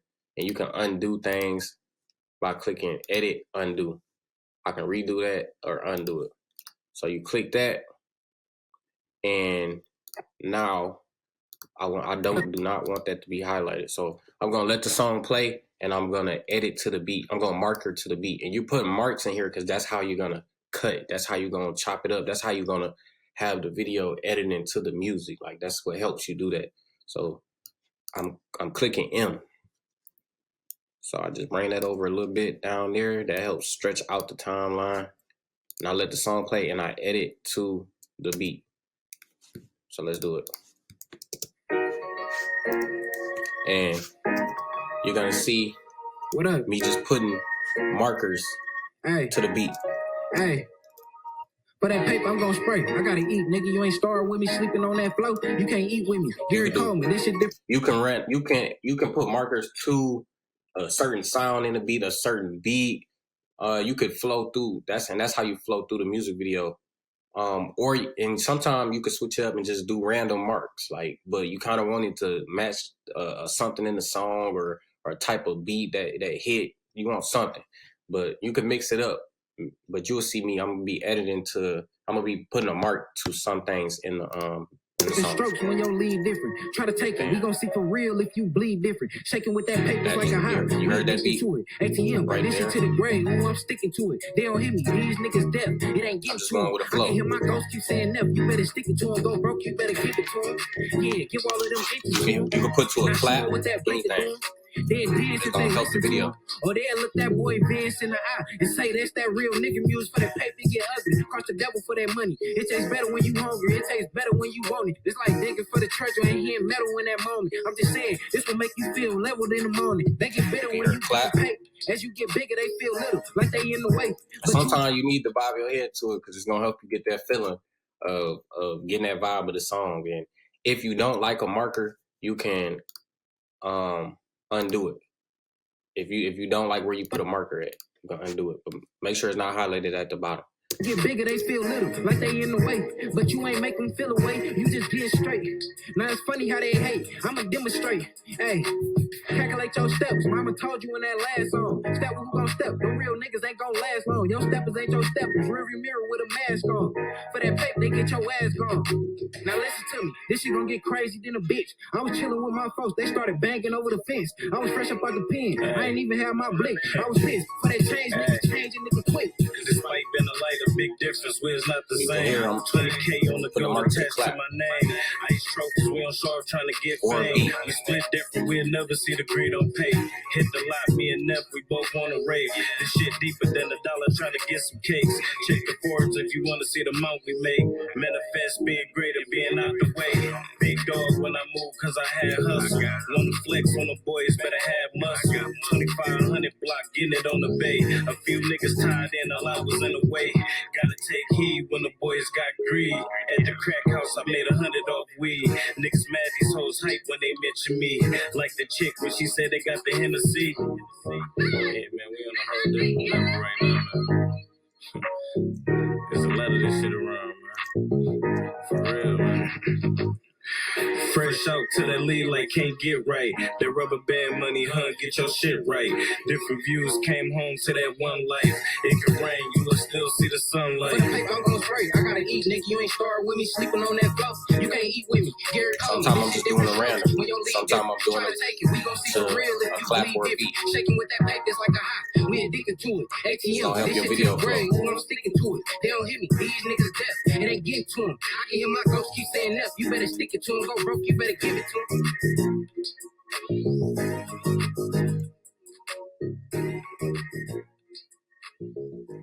And we did the whole video.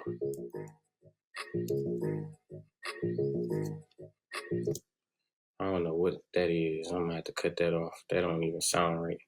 But so now, as you can see, I made markers to the whole video, and just editing towards the beat. And now what you want to do is cut these. Each one you want to cut, because that's how you're gonna be able to chop your video performance by performance. So to cut, you click C, or you can click that. That is how you cut. That's the cut. This is the select, and that's the track tool, ripple edit tool, slip tool, pen tool, hand tool, and it's the text tool, how you put text to a video. So, all right, so now what you want to do is you can cut one, and it'll just cut this first section if you just do that, but I'm gonna undo it and show you how you can cut the whole performance down here. Like, you're gonna see every performance affected by this cut. You click shift and click cut, and now you see it cut every performance in the same spot instead of just one like this. If I didn't press shift, it'd just cut one, but you want to cut the whole shift. You want to cut the whole performances. So I do each one now with the shift button and the mouse, cutting every one. You want to cut every one, and just that's how you're able to cut up your performances. Bam, bam. I'm cutting every one, so you got to do every one. That's how you're going to be able to chop your video up performance by performance. It don't take too long. You just flow through it.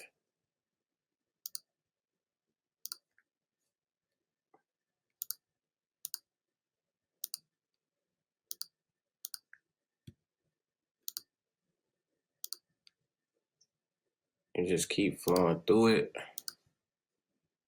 And editing, it takes a while for real to edit a video. Like, it takes me normally though 1 to 2 days. It used to take me like a week, because I used to really just, still be new at it. So I want to make sure I knew everything. But now it can take me to 2 days to really edit a video, sometimes a day. And you will get faster as you've been going on. I've been doing this 3-4 years, so I'm super fast with it now. You just click to every video.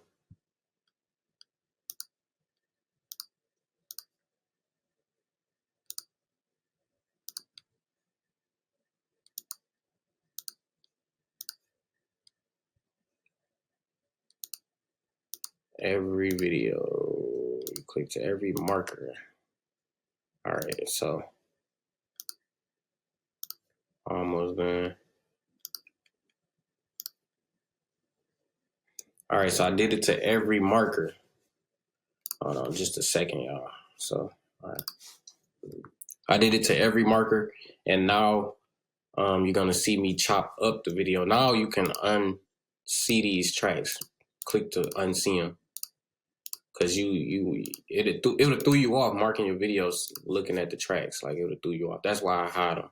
So now I can see everyone. I gotta eat, nigga. You ain't started with me sleeping on that float. So now that's how you're gonna chop up your video section by section. Like you don't have to do when you chopping up your video, you don't have to like, okay, I'm gonna delete this one, and you basically the ones you don't want, the scene you don't want, you delete. You click and click delete. So I undo that. And when I'm choosing like what scenes I'm doing, sometimes I'll let 3 of these go by. I'm gonna spray. I gotta eat, nigga. You ain't and then I'll delete on that flow. You just gotta go with the flow of the video, like the flow of the song. If it's a fast paced song, you want fast cuts. Like you let 2 of these go, you delete this one. You probably let your lead different. 2 more go. We gonna see for real if you bleed different. And then you delete another one. You probably let 1 more go, or you probably let 3 go the next time, and then you delete them and find the best scenes. But after you delete them, you still want the best scenes that's under that. So you want the best scenes that comes under that scene. You just gotta think. You do not want to see the same scene for like 5 seconds sometimes. Only if it's like a smooth song or a feeling song, you can let it flow. Like you can let a scene go for like 5 seconds, but you need to chop up your scenes because sometimes they may do something off in the video and you need to take that out. So you want to keep your scene flowing. You don't want to get stale or boring. You want to keep your scenes kind of switching up. But if it's a fast paced song, then you can switch it up kind of fast paced. If it's a slow song, switch it up kind of slow paced. So you just gotta match that. So let's start cutting it up. For that paper, I'm gonna spray. I gotta eat, nigga. You ain't started with me sleeping on that float. So I'm trying to see, do I want this to be the starting off performance scene? So I kind of just go through each one to see the starting off performance scene. So I probably let 3 go. So let me see. For that paper, I'm gonna spray. I gotta eat, nigga. You ain't started with me sleeping on that float. You can't. Nope, I don't want that to be the starting off scene. For that paper, I'm gonna spray. I gotta eat, nigga. You ain't started with me sleeping on that float. I don't want that to be the starting off scene. For that paper, I'm gonna spray. I gotta eat, nigga. And you could tell they wasn't even really ready at the starting of that. So I don't want that to be the starting scene. So I look like I'm gonna go with the first scene to start off. For that paper, I'm gonna spray. I gotta eat, nigga. You ain't started with me sleeping on that float. You can't eat with me. And then I feel like I want to change it right here. So I let 2 of them go by. With me sleeping on that float. You can't. You really don't want it to chop through like that. Like that's still the same scene. I recorded 2 of the same scenes. I just had one of them he looking at the camera, one of them he looking at the mic. So sleeping on that float. You can't eat. I wouldn't want it to look like that. So. Nigga, you ain't started with me sleeping on that float. You can't eat with me. Gary Coleman, this shit different strokes when your lead different. Try to take it. We gonna see for real if you bleed different. All right, so I usually let 2 to 3 of them go by, and then I just keep switching them. So with me sleeping on that float, you can't eat with me. Gary Coleman, this shit different strokes when your lead different. Try to take it. We gonna see for real if you bleed different. Shaking with that paper. You see how that beat just hit? So I want to change that. I'm gonna probably delete 2 of them. I could delete 3, I could delete 4, but me, I just like to flow through with my performances. I like to keep switching it up. So. Different. Shaking with that paper's like a high. We addicted to it. ATM, this shit to the grave. Ooh, I'm sticking to it. They don't hit me. Okay, so I like that performance. I'm gonna see what's one under here. Shaking with that paper's like a high. We addicted. Nope, don't want that. Shaking with that paper's like a high. We addicted to it. ATM, this shit to the grave. Ooh, I'm sticking to it. They don't hit me. These niggas. Okay, don't think I want that. Shaking with that paper's like a high. We addicted to it. ATM, this shit to the grave. Ooh, I'm sticking to it. They don't hit me. These niggas. Okay, I like that one. I do like that one. Let me see different. Shaking with that paper's like sometimes you gotta play it over and over to get which scene you want. And most of the time you're gonna flow through it and automatically know which ones you want. Shaking with that paper's like a high. We addicted to it. ATM, this shit to the grave. Ooh, I'm sticking to it. They don't hit me. These niggas deaf. It ain't getting to them. Okay. So. To it. ATM, this shit to the grave. Ooh, I'm sticking to it. They don't hit me. These niggas. Okay, so and sometimes it's alright to have one and then change it up the next one. You just gotta flow through it. So high, we addicted to it. ATM, this shit to the grave, ooh, I'm sticking to it. They don't hit I don't really like that one too much, so I think I might do. like a high, we addicted to it. ATM, this shit to the grave, ooh, I'm sticking to it. Let me see. Delete that and see how I look with switching one to Put that another. papers like a high, One scene we to another. addicted to it. ATM, this shit to the grave, ooh, I'm sticking to it. They don't hit me. And so, okay, if I'm not too sure on how I really want to do a scene, I can always go back. But if you delete the clip, it's not there no more. So if you're too unsure about a scene, always put the second scene that you was unsure about under it. Keep it under it so you can go back and switch it up, because you never know. Down the line, I may get down to the end of the video like, I kind of want to switch that scene to the other one I thought. So I just can bring it up and switch it. It's not gonna make a difference. Like, you still got both scenes With on that papers like a high, we addicted to it. ATM, this shit to the grave, ooh, I'm sticking to it. They don't hit me, these niggas deaf, it ain't getting to them. I can hear my ghost keep saying F, you better stick it to him. Go broke, you better keep it to him. Okay, I like that one. They don't hit me, these niggas deaf, it ain't getting to them. I can hear my ghost keep saying F, you better stick it to him. Go broke, you better keep it to him. Yeah, give all the... Okay, that one's okay.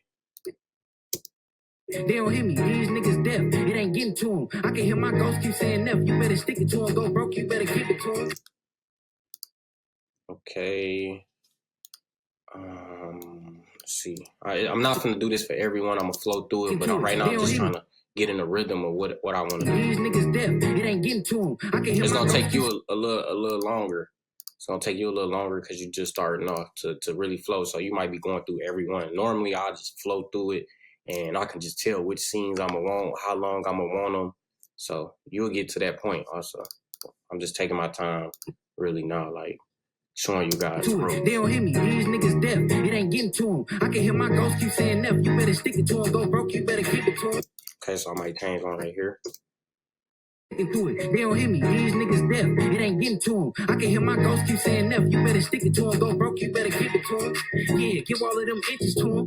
Not showing what that Blake is doing. Okay, I might change that one. Yeah, give all of them inches to him.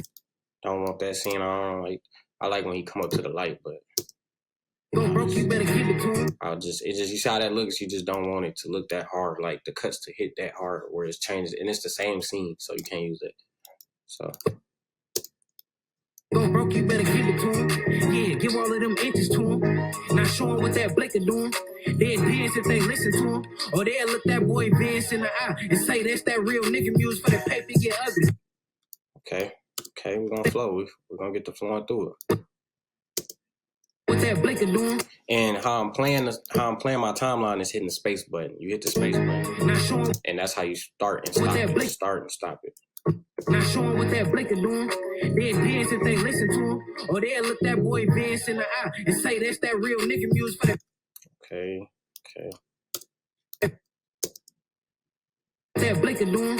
They'll dance if they listen to him, or they'll look that boy Vince in the eye and say that's that real nigga. Let me see. I'm just going through it. That Blake is doing. They'll dance if they listen to him, or they'll look that boy Vince in the eye and say that's that real nigga music for the paper get ugly. Cross the devil for that money. It tastes better when you hungry. It tastes better when you want it. Cross the devil for that money. And now you're just gonna see me flowing through it and deleting scenes. It tastes better when you hungry. It tastes better when you want it. It's like digging for the treasure. And you kind of want to flow it up. You don't want to really show the same scene too much. You want to even it out. It tastes better when you hungry. It tastes better when you want it. It's like digging for the treasure. Ain't getting metal in that moment. I'm just saying, this will make you feel leveled in the morning. I don't really like that one too much. Want it. It's like digging for the treasure. Ain't hitting metal in that moment. I'm just saying, this will make you feel leveled in the morning. Sometimes they gonna have lazy scenes, like you just take it out. You don't want it. It's like digging for the treasure. Ain't hitting metal in that moment. I'm just saying, this will make you feel leveled. All right, so yeah. So, like I said, just keep flowing with the music video, chopping it up, taking out scenes that you don't want. Got my performance in line. Feel leveled in the morning. They get bitter when you get paid. As you get bigger, they feel little, like they in the way. But you ain't make them feel away. Okay, change that because he rubbing his mouth. You don't really want that type of stuff in there. They get bitter when you getting paid. As you get bigger, they feel little, like they in the way. But you ain't make them feel away. You just get straight. Now it's funny how they hate. I'ma demonstrate. Hey, calculate your steps. Mama told you in that last song. Okay, let's see. I might want to change that up. Just get straight. Now it's funny how they hate. I'ma demonstrate. Hey. Okay. Let that fly. I think I'm gonna let two of them fly. This song is kind of a fast-paced song, so I'm chopping two to three. Like I said, if it was a smooth song, I'm gonna do probably 3 to 4, every 3 to 4. Hey, calculate your steps. Mama told you in that last song. Step who gon' step. Them real niggas ain't gon' last. Let me see if I want to change that up. Steps. Mama told you in that last song. Step who gon' step. Them real niggas ain't gon' last long. Your steppers ain't your steppers. Rearview mirror with a mask on. For that paper, they get your ass gone. Okay, I'll let two of them fly. Now listen to me, this shit gonna get crazy than a bitch. I was chilling with my folks, they started banging over the fence. Yep, I was fresh up out the pen, I ain't even have my blick. Okay, we'll go to the last scenes that they was at right here. I kind of like that scene. Started banging over the fence, I was fresh up out the pen, I ain't even have my blick. I was pissed for that change, niggas changing niggas quick. I like that. Okay. So now I got his scene. My blick, I was pissed for that change, niggas changing niggas quick. Might been a light, a big difference, where it's not the same. 20K on the go to attach to my name. Okay, we got JD's spot right here. I don't need 2-4 performance scenes really. So see the monk we made. All these is JD scenes that I need. To my name. Okay. And like I said, if you delete something, you can undo it. You can only undo it so many times until it won't let you. It's probably like 10 times. And then, or you can redo it. And that you got those buttons up there. So, all right. So now we're on JD. Let's get to JD part. Put attached to my name. Don't need that. We don't need 2-4 part. Do I like that scene with JD? On the go to attach to my name. Ice trophies, we on sharp trying to get. Don't want that one. 30K on the go to attach to my name. Ice trophies, we on sharp trying to get. Let me see. Do I like that one? K on the go to attach to my name. Ice trophies, we on sharp trying to get. Y'all gonna see me flowing through it though. The go to attach to my name. Ice trophies, we on sharp trying to get fame. We split different. I don't need all these. I don't need these because these is 2-4 parts right here. Don't need none of them like for a while because 2-4 rap again later on period in the song. So I don't need none of his right now. Trying to get fame. We split different. We'll never see the greed on pay. Okay. We on sharp trying to get fame. Nope. You see, you don't want that to switch like that. That's in the same scene. It just don't look good. We on sharp. Okay, but y'all finna see how this coming out though. I'm trying to get fame. We split different. We'll never see the greed on pay. Hit the lot. Me and Neff. We both want to rave. This shit. Okay. Let me see one more JD. We split different. We'll never see the greed. We don't pay. Hit the lot. Me and Neff. We both want to rave. This shit. I like that. You see how I'm just flowing with it now? Ice trophies, we on sharp trying to get fame. We split different, we'll never see the greed on pay. Hit the lot, me and Neff, we both want to rave. This shit deeper than $1, trying to get some cakes. Check the Forbes if you want to.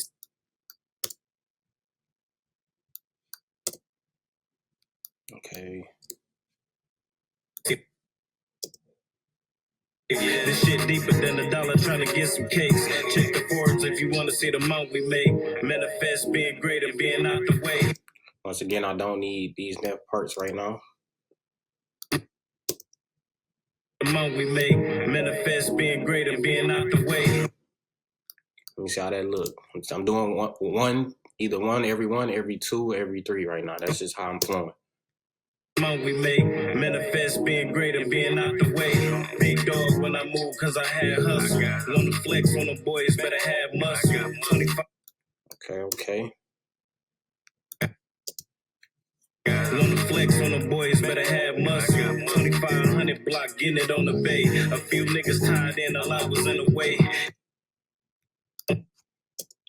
On the bay, a few niggas tied in, a lot was in the way.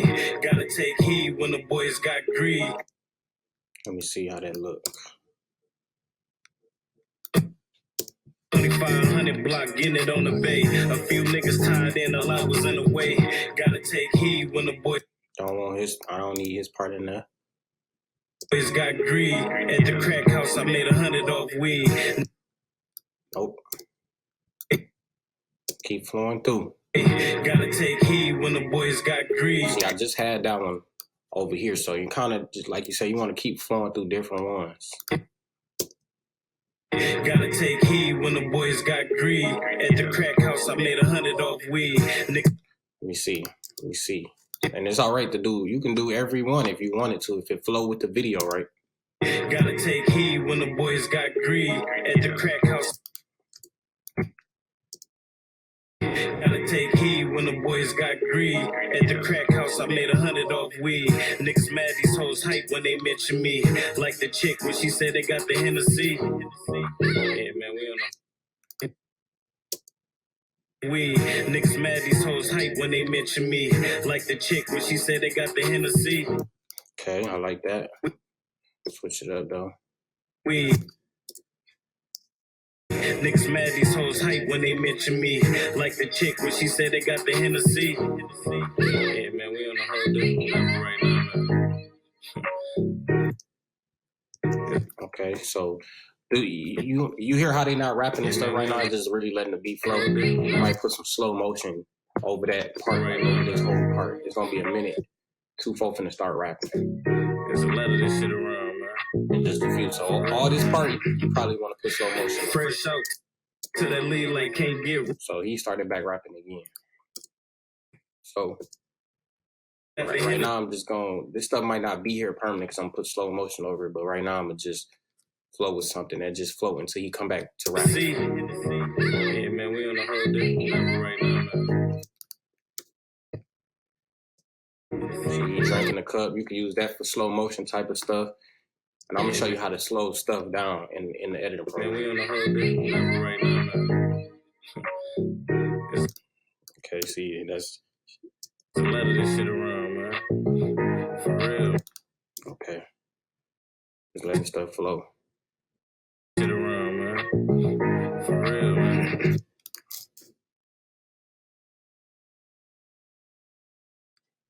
That type of stuff. As I said in the chorus, that type of stuff looks good for slow motion. Baking soda, money, weed, everything like that type of stuff looks good for slow motion B-roll. For real, man. Fresh out to that lead like can't get right. That rubber band money, huh? Get your shit right. Okay, let me see.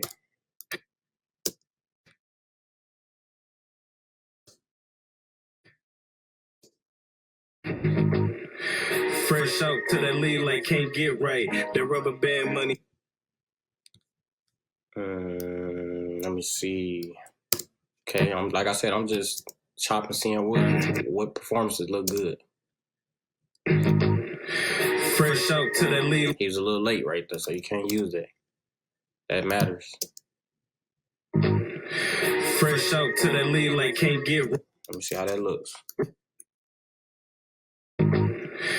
Fresh out to that lead like can't get right. That rubber band money, huh? Get your shit right. Different views, came home to that one life. It could rain, you will still. Let me see, I like that. Okay. And money, huh? Get your shit right. Different views, came home to that. Let me see, did he rap? Did he rap right there? Money, huh? Get your shit right. Different views, came home to that one life. It could rain, you will still see the sunlight. Let me see. To that one life, it could rain. He's kind of late right there. Views came home to that one life. It could rain, you will still see the sunlight. Let me see. That one life, it could rain, you will still see the sunlight.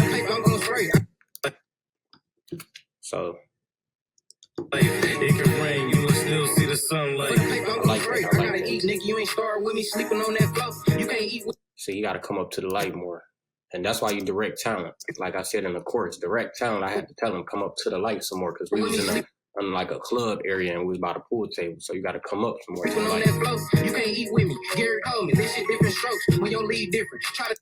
Okay, so we can't use that because he wasn't up to the light all the way. Let's keep going.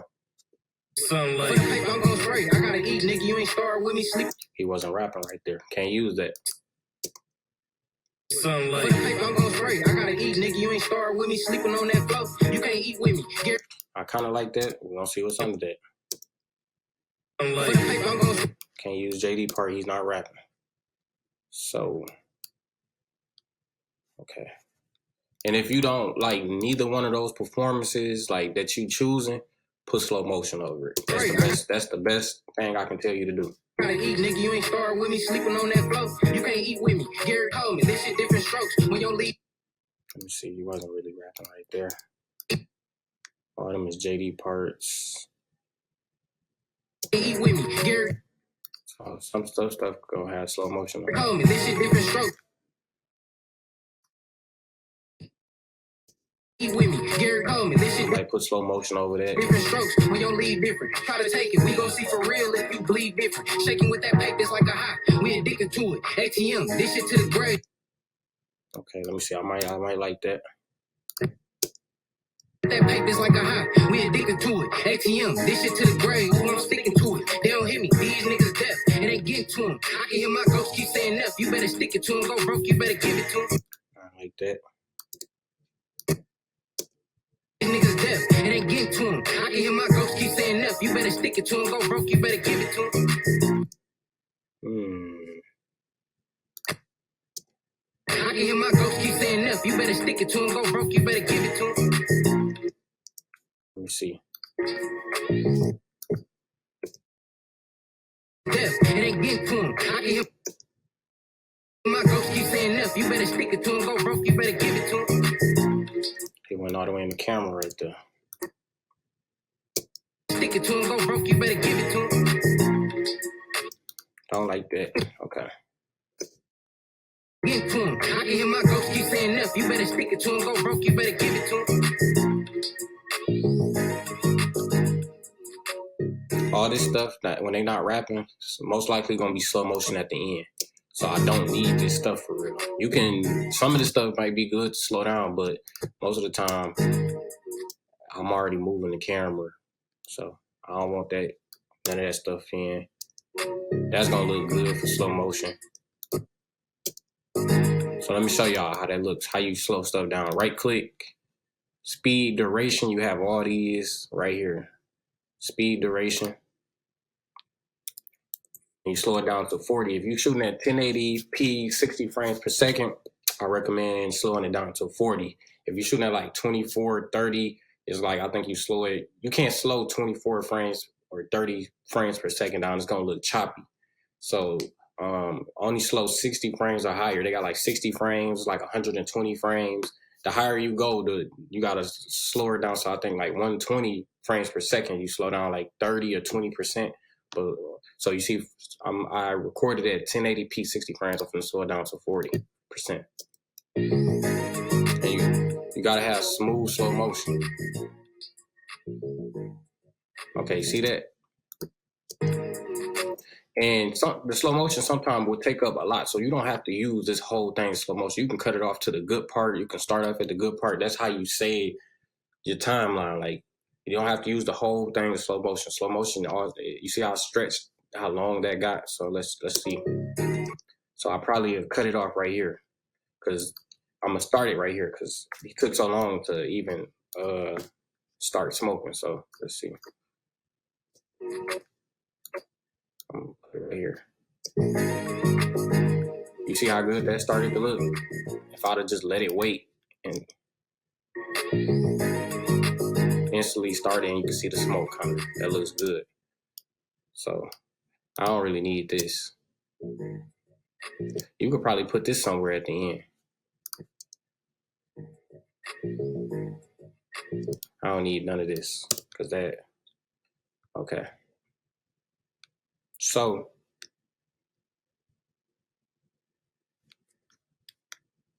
All right, so I don't need none of this because the song is clearly done right there. This type of stuff at the end where they not rapping, I'm gonna put slow motion at the end. It can rain, you will still see the sunlight. So now my whole video is cut up. I cut it up. I did, like I said, every 2 to 3. That's when I cut it up and had the video flowing. You may go back and make it every one. Like when you see if the video flowing, you can change it up. You might, all right, I want to delete this one and change it to this scene. Or like you can still do that because you got scenes under it. But if you delete, like you at the bottom, you only got these 2 that you can change it to or put slow motion under it. So that's the good thing about that.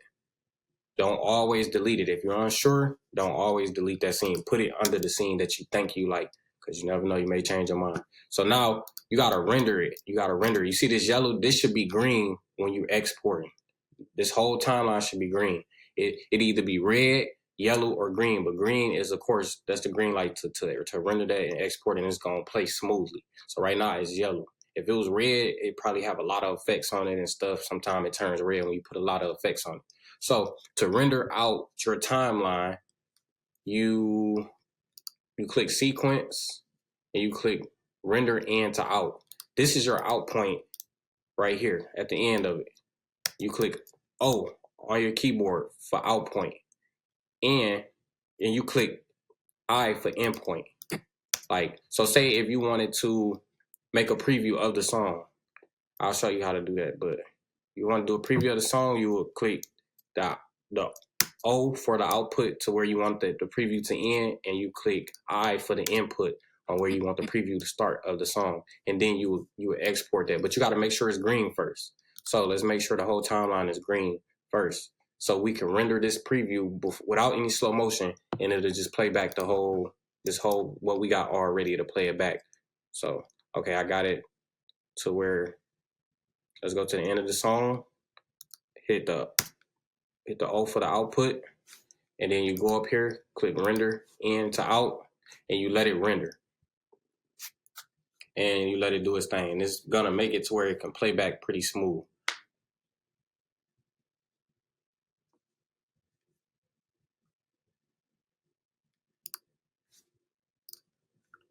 All right, so it's almost done rendering, 90%. And you can see this timeline is green now. So it's gonna play back pretty smooth. Always render your timeline, especially before you export the video, or it won't play smooth. It might play smooth yellow, For that paper, I'm gonna spray. but it definitely won't play smooth red. And you just don't want a chance that thousands of people are watching your video. So let's play it back and see how a little bit of it looks like. And it's just off performances. We haven't put no slow motion in. For that paper, I'm gonna spray. I gotta eat, nigga. You ain't starved with me, sleeping on that flow. You can't eat with me. Gary Coleman, this shit different strokes when your lead different. Try to take it. We gon' see for real if you bleed different. Shaking with that paper's like a high. We addicted to it. ATM, this shit to the grave. Ooh, I'm sticking to it. They don't hit me. These niggas deaf. It ain't getting to them. I can hear my ghost keep saying F. You better stick it to him. Go broke, you better give it to him. Yeah, give all of them inches to him. Not showing what that blick is doing. They'll dance if they listen to him, or they'll look that boy Vince in the eye and say that's that real nigga music for that paper get ugly. Cross the devil for that money. It tastes better when you hungry. It tastes better when you want it. It's like digging for the treasure and hearing metal in that moment. I'm just saying, this will make you feel leveled in the morning. They get better when you get paid. As you get bigger, they feel little, like they in the way. But you ain't make them feel away. You just get straight. Now it's funny how they hate. I'ma demonstrate. Hey, calculate your steps. Mama told you in that last song. Step when you gon' step. The real niggas ain't gon' last long. Your steppers ain't your steppers. Rearview mirror with a mask on. For that paper, they get your ass gone. Now listen to me. This shit gon' get crazy than a bitch. I was chilling with my folks. They started banging over the fence. I was fresh up out the pen. I ain't even have my blick. I was pissed. For that change, niggas changing, niggas quick. Cause this might been a light, a big difference. We're not the same. 20K on the go attached to my name. Ice trophies, we on shore trying to get fame. We split different, we'll never see the greed on pay. Hit the lot, me and Neff, we both wanna rave. This shit deeper than $1 trying to get some cakes. Check the forwards if you wanna see the amount we make. Manifest being greater, being out the way. Big dog when I move cause I had hustle. Wanna flex on the boys, better have muscle. bus. 2500 block, getting it on the bay. A few niggas tied in, a lot was in the way. Gotta take heed when the boys got greed. At the crack house, I made 100 off weed. Niggas mad these hoes hype when they mention me. Like the chick when she said they got the Hennessy. Yeah, man, we on the see how smooth that played by, and it looks good. Like, and I just really chopped through it and just took out scenes that I didn't want. Like I said, so. And you, with the right click, you can do a lot of stuff. Like with the right click, you can cut, you can copy, you can clear. This is how you take off effects. Like if you can't undo it up here, because sometimes it won't let you undo it up there. So you can click this remove, and you click OK, and it'll take the effect off sometime. Because like if you got an effect on that stick and up here, you won't be able to take it off sometimes, because undo won't be there sometimes. It just depends how many times you can undo. So you can nest, and nesting is you just putting like clips. You nesting two clips together. Like, so say like this right here. I nested it. It's gonna bring those two clips together. It's not gonna make a difference right now, but if I needed to put an effect on here, and that effect would be on both of these clips because I nested the clips together. Or if I just wanted to make this a transition, I would cut like a little bit of this part and cut a little bit of this scene together, and you can nest that, and now you can put an effect on there, and the effect will just be in between there. So that's really what's good for nesting. It's just bringing clips together. Label. I'll show you the labeling. Like, label is just, for my slow motion, I label my clips a different color. So you will know that it's slow motion. So say this B-roll right here is slow motion. So we're finna put I put all my slow motion to the side. So now that I'm done with the performance, you'll see that I'm finna just go in here, and I'm not gonna show y'all how to do slow motion through the whole video, but I'm gonna just probably put a little slow motion at the beginning, and then show y'all like what it's like to put a little slow motion through here, and then I'll put do a couple of effects on here, put a title on here, and then I'm gonna do a little color grade, and then we'll be all done. Like, because if I try to do this whole video and literally complete this whole video, it's gonna be longer than just the time frame that we have.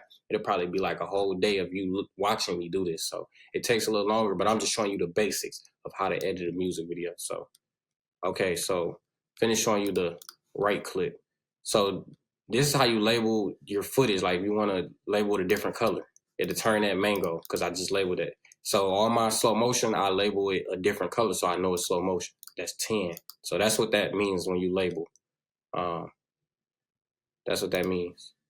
So, okay, speed, duration, that's how you slow stuff down. You can reverse speed also, clicking that. So now watch, I just reverse that clip. big difference, we're not the same. 20K you may have to render it, because sometimes it don't play back smoothly when you reverse it.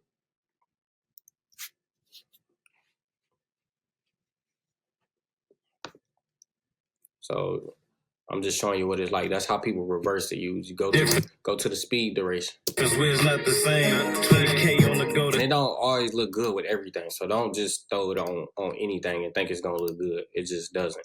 You gotta really make it go with what it's trying to do. Like if they're doing a certain move or something, then you can reverse it.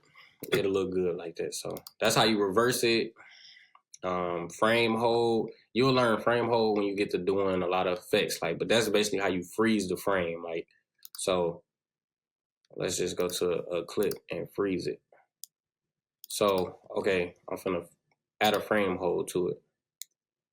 Let's see if it moves. So I added a frame hold to this part right here. You see how it's frozen now? He's not moving. That's what a frame hold is. And they normally use that for effects. I just undid it with that. So that's what that means. Frame hold. Insert frame hold segment, fill options. You always really want to keep time interception on frame sampling. Optical flow, frame blending, I don't really use those. Scale to frame size is just basically thin your screen up to the frame size, basically. Set to frame size. An adjustment layer. I'll show you what an adjustment layer is. Adjustment layer you can get to by clicking this new item button down here, clicking adjustment layer, and you pull it over here, and then you could pull it over whatever clip you need, or you could pull it over the whole timeline. And basically, adjustment layer is anything you put on this adjustment layer is gonna happen to whatever it is under it. So let's say I'm gonna go get black and white over in my effects control, black and white. So this adjustment layer is over my whole clip, my whole timeline. You see, I just changed it black and white, everything that's under here. So say I just got the adjustment layer right here, and I go over here. It got color over here. So whatever you put on this adjustment layer is gonna happen to whatever it is that's under it. So you can delete that. I normally use adjustment layer if sometimes you need adjustment layer for effects. It requires adjustment layer, or you color grading and you want to color grade the whole footage at once, or whatever you want to color grade. You put that adjustment layer up there, and that's when you use it. So I usually use it when I color grade. That's when I use the adjustment layer. So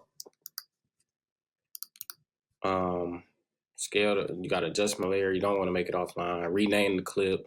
All those I don't use. Properties, that's just how you see the property of the, let's go to it. Let's go a little closer. Properties is how you see the information about the clip you recorded. So it'll show that I recorded this in 1080p, 60 frames per second. This footage is just showing your formats and your ratios and everything that you recorded. So that's all that is, properties. That's what that means. That's how you see. If you don't know what you recorded the footage in, you just click properties and you'll be able to find that out. Speed and speed, that's how you really you could speed it up too. It's another way to speed up clips. So you'll click this pen tool. First you have to click the speed though, like I just did. Time remaining, speed. Click the pen tool. That's a pen tool. Double click this twice on that the clip is under. And then say I would click that and I want to speed it up a little bit more, faster. So I will raise that up. I just did that by just clicking on that line and raising it up. Now watch how it speeds up. Like, see that? It's not good to do that. Like, it's really only good to do that for like effects or slow motion, stuff like that. Not on the performance clips. I just did it to show you that's what speed is. It's another way to speed stuff up. It's like the professional fancy way of speeding it up. But you can also speed up clips this way, but I do it normally the first way I just showed y'all. But say you click that to 400. It's gonna speed up the whole clip. The first way I just showed you is how you speed up certain parts in the clip. This way is how you speed up the whole clip that you're doing. So that's what that means. So you got a lot of buttons here when you right click, definitely. You got your select tool down there, all these tools down here. You're mainly gonna use the select tool, the cut tool, the pen tool, and the text tool.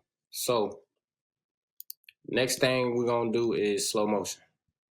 I'm gonna show you. I go over to the edge so I can get some slow motion. I go click on, so I got my B-roll over here. So I brought that over here. So let's click on this B-roll, which is slow motion. Go to the beginning of it. And with your B-roll, you just wanna go to the footage and input and output anything that you think you will be able to use for slow motion. So let's see if he did anything. If he did like smoking or anything that you think will look good in slow motion. Smoking, talking, dancing. I don't think he really did nothing on this clip. So I probably chose a bad clip. He didn't really do nothing. Yeah, I told him to straighten up on this. Okay, so I'm just take an example for this. Input, because I want this part to be some of the slow motion. But basically, first, I'm going to put it like this. I go through all my slow motion and put it over here in this area. Then that's when I start putting it into the video. So you want to go through, get all your slow motion out, and then put it in the video. So I input that. Okay, so I'm gonna make that my output. That's what I like in slow motion. Hold on, let me go back to it. Input, which is the I, output, and then this is just dragging the video. This is dragging the audio only. So when you're doing slow motion, you don't want the audio. You just want the video. Take the video, put it over here. It's on the side of my video, so this is not in my video. This is on the side. So I will get everything like I need for slow motion. Click on my next B-roll clip, jury and stuff like that. The stove, I recorded all that type of stuff. So say this jury, I wanted this for some type of slow motion. And it's shaky, I don't want that. But you ain't make them feel away, you just get straight. Output. Put that over here because I want some of that for slow motion.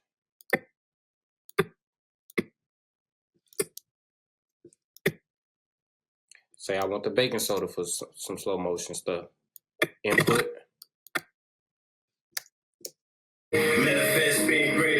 Output. It don't have to be too long because your slow motion already, when you slow it down, it turns long.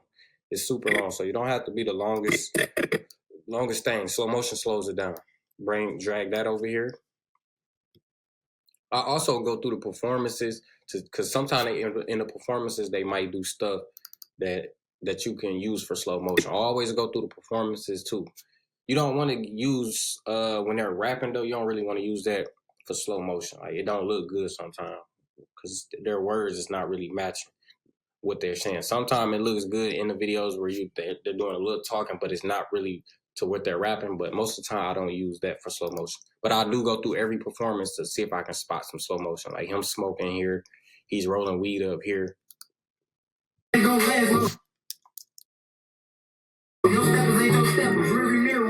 And sometimes it plays back choppy. You just got to keep playing until you can get it to kind of just play smoothly. Okay, so he just rolled weed there. Say I want that. And you see how long that is already? So imagine how long this is going to be when I slow it down. It don't always got to be this long. I could have did it to like right here and brought that out. So I know that's going to be long right there. Okay, so he did that. I'm scanning through it now because I'm trying to make it short as possible for y'all, but I usually let this play all the way through and see what he did.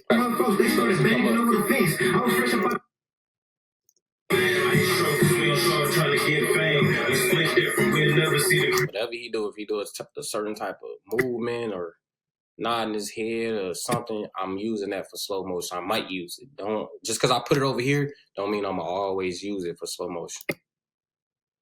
Hit the lot, me and Neff, we both wanna rave. Yeah, this shit deeper than a dollar trying to get some cakes. Check the forums if you wanna see the monk we make. Manifest being great and being out the way. Big dog when I move cause I had hustle. Little flex when the boys better have muscle. Money 500 block, get it on the bay. A few niggas tied in, a lot was in the way. Gotta take heed when the boys got greed. At the crack house, I made 100 off weed. Niggas mad, these hoes hype when they mention me. Like the chick when she... He gonna drink out that cup, so I'm gonna get that for slow motion. So input, output, bring it over here. That's some good slow motion.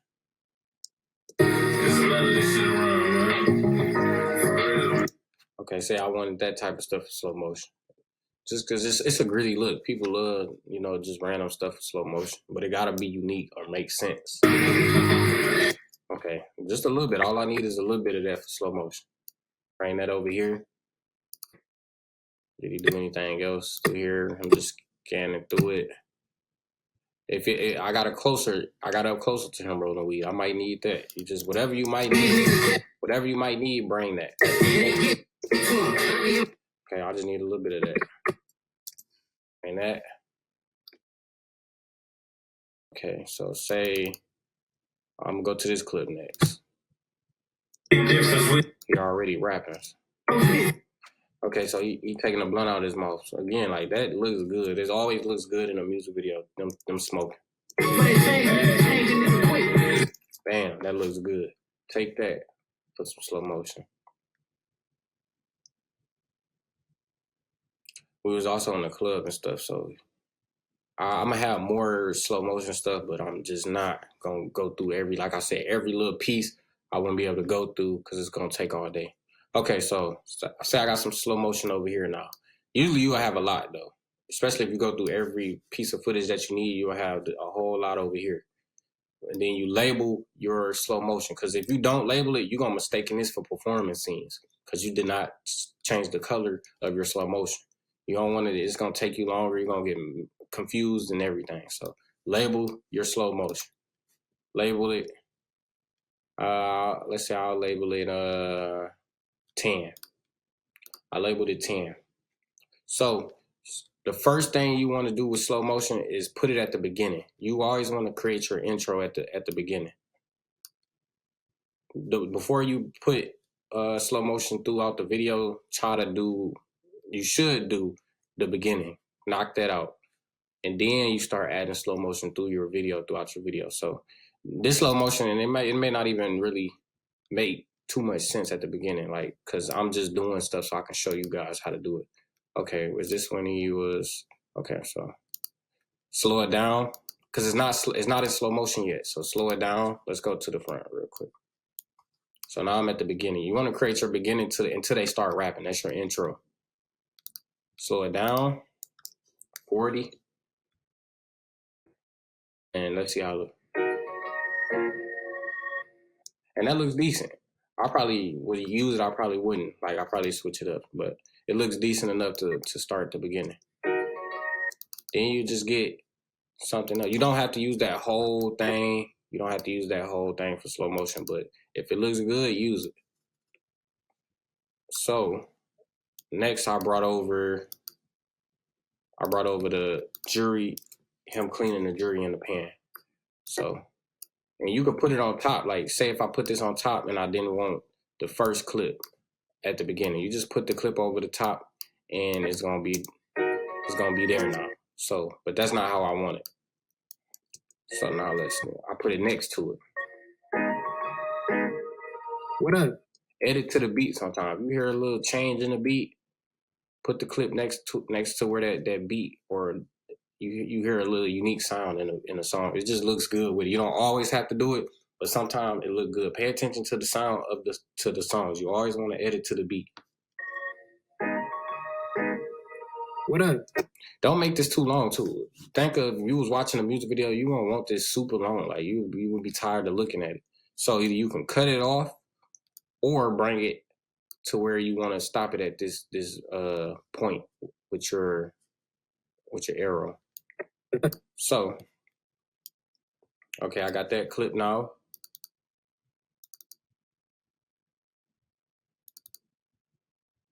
Okay. Let's put him smoking now next. And then I might put the baking soda scene after that. But you got to get it all the way up until they start performing. So now I may not want this to play the whole time. So I can put this clip next. Slow it down 40%. What up? Hey. And I may not have to use this whole thing. You may start it off too slow. But okay, you can cut a little bit of that. Bring this clip over here. Bring it back and cut that like that extra, because you might not want it to be that long. He may then start smoking right away, like bringing it up. So what up? See how that looks good? Now you still got a little more space right here between the performance. So let's go get the baking soda, which is right here, over here. Bring the baking soda over here. Every slow motion, you may not even have to slow it down. Like, some stuff looks good in normal motion. So like, this not gonna look good. This baking soda probably not gonna look good in normal motion. But I'm just saying, some things that you think meant for slow motion, you may can use for normal motion because they may look good instead. You shaking with that paper's like a hot. We addicted to it. You see, like, you don't always have to use it for slow motion, but I prefer you to use it for slow motion. Some stuff looks good natural motion. So, hey, okay, you see that? Baking soda now. Bring that clip to the beginning. Oh, you gotta see. Sometimes you may be still stuck on that cut tool. You gotta make sure you go to the select tool always, and that's how you pull this back. You can cut it. You could have cut that extra footage, or you could have brought it back, and it's gonna take it away. Hey, for that paper, I'm gonna spray. I gotta eat, nigga. You ain't started with me sleeping on. So now we got a whole intro, and this is just like I said. I just threw something together just to show you guys, but.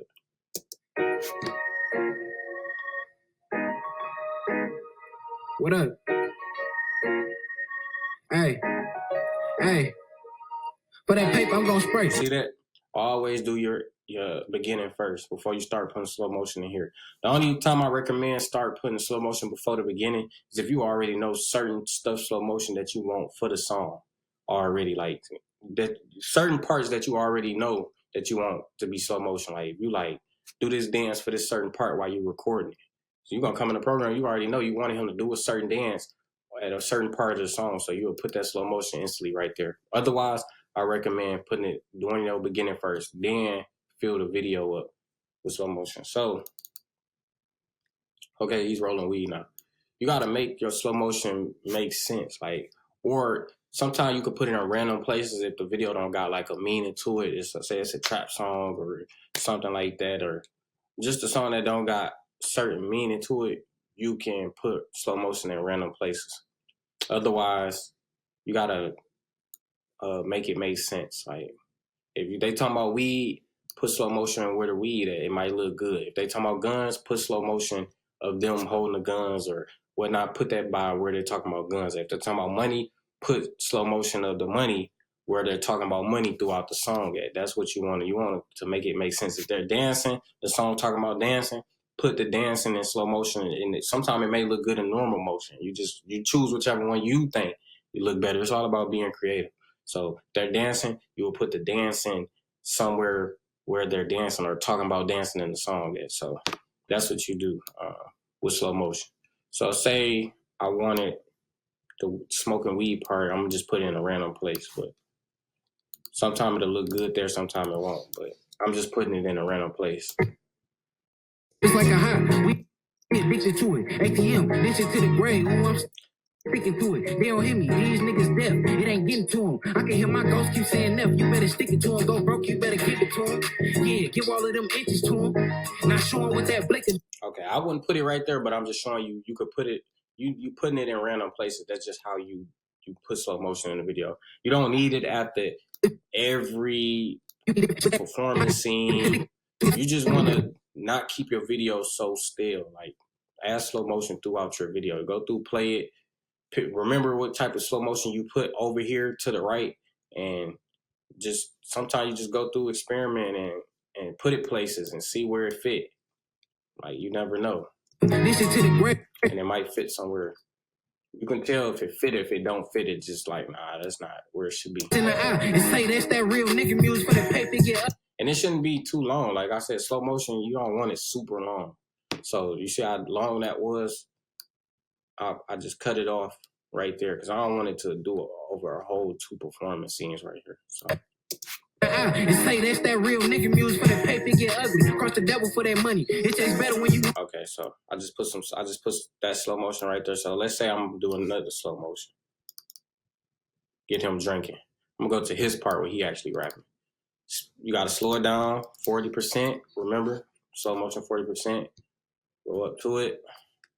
I put it right here. It's a different color. If I would have kept my slow motion the same color, it would have been hard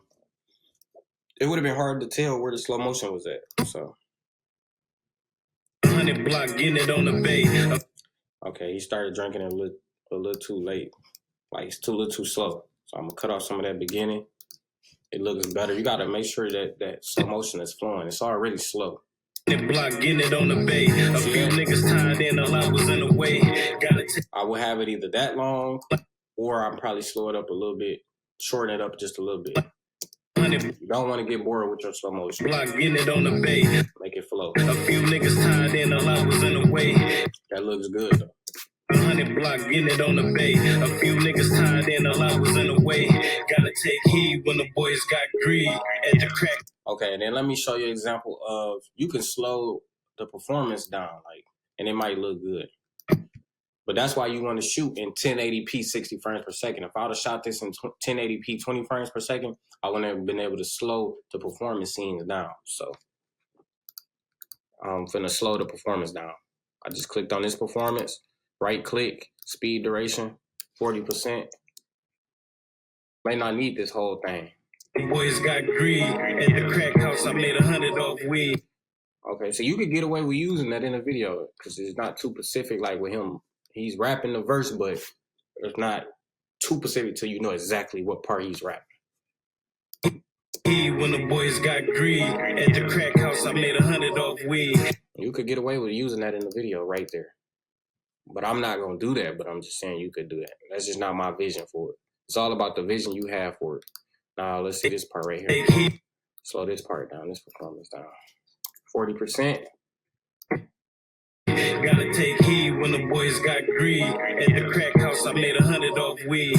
You see that? I wouldn't use that whole thing, but I would use probably some of that. Undo.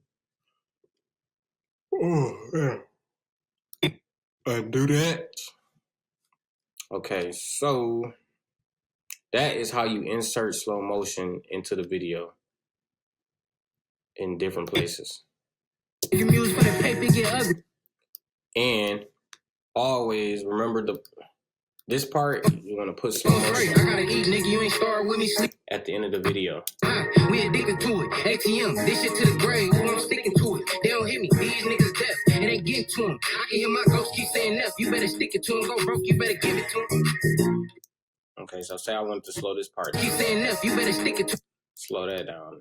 I'm either put slow motion at the end or slow some clips down at the end to fill that end up because they're not rapping. So you gotta put some slow motion at the end of the video to end it off right. Gotta look good when it's ended. It ain't getting to him. I can hear my ghost keep saying F. You better stick it to him. Go broke. You better give it to him. That looks good though. I would probably use that. I would probably use that. But that's how you do that. So you put slow motion at the end of the video. And next thing after I do slow motion, so I put slow motion at the beginning of the video and throughout the video, then I do effects. So effects, every video does not cost for 1 million effects. Everybody always want 1,000 effects. Every video doesn't cost for that. Look at professional videos. Every video does not have effects. Some videos just have straight cuts and stuff like that. But you do want to add effects and transitions into your video. It spices it up. It makes it not boring. So I got a whole thing of effects in my effects panel over to the left side. And it's called presets. You can go buy these from people. Like I said, you got Max Novak, you got AK Visuals. He's on YouTube. You got YC Imaging. You got Creator Ryan. They sell effects. It's a lot of places on YouTube that sell music video effects. But you got to buy them. You got to pay for the good effects. It is some free effects out there. Some free presets. There's tons of good free presets. But the top effects and presets might cost, and it's never really too much. Like some might be $20, some might be $25, some might be $10, some might be $15. But you want to buy presets because they're gonna save you time. You can just drag and drop them onto your clips instead of manually doing them. If you manually do effects, you're gonna have to go through here and play with your position and scale, rotation, and opacity, blend mode. You're gonna have to play with all that. And YouTube will teach you some manual effects also. You can go on YouTube and teach you and learn some manual effects. But the whole goal is to save time on editing because you're gonna have more projects to do. So you want to save time on editing, but you also want the video to look as best as you can. So I got a lot of presets over here. I done bought over time, like all these presets. These are different folders of presets. Like I got a lot of presets in here. Max Novak, like I got some presets from him. I got a lot of different presets. So YC Imaging, I got presets from him. So presets and transitions. Transitions is when you editing and it's going to a new clip, a different scene, and you want it to kind of look fancy. That's called a transition. Like you transition into a new scene.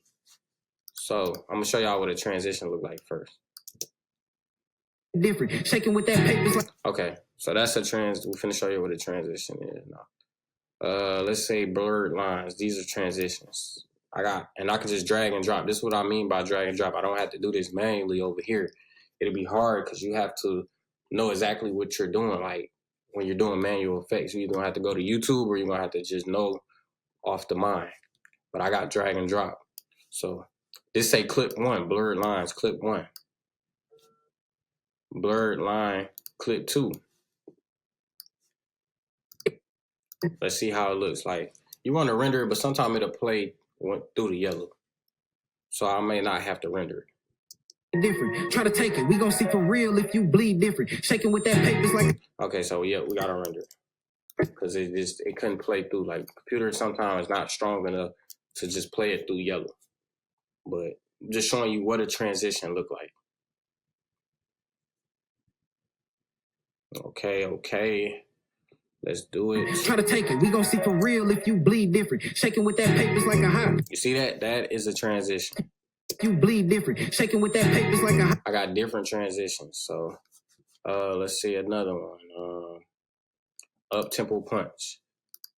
You better stick it to him, go broke, you better give it to him. Let's do another one. Clip 1, clip 2. Let's render. And those are transitions. You don't need a transition every different scene, like to every different scene that changes. Sometimes you do them a couple seconds out or a ways out, but you don't need it every different scene. Like, okay, this scene changed to this scene. This scene changed to this scene. This scene changed to this scene. You don't need the transition every time. Fast-paced songs, okay, you can do it like every few. Smooth songs, you can do them like a while down. So it's just all about the vibe of the song. So let's see now. Hear my ghost keep saying F, you better stick it to him, go broke, you better give it to him. You see that? Stick it to him, go broke, you better give it to him. Yeah, give all of them inches to him. That is a transition. Like it's several transitions I have. I got a lot of transitions that I can just drag and drop. You see how easy that is to drag and drop? That's why you want to pay for presets or go find some good free ones.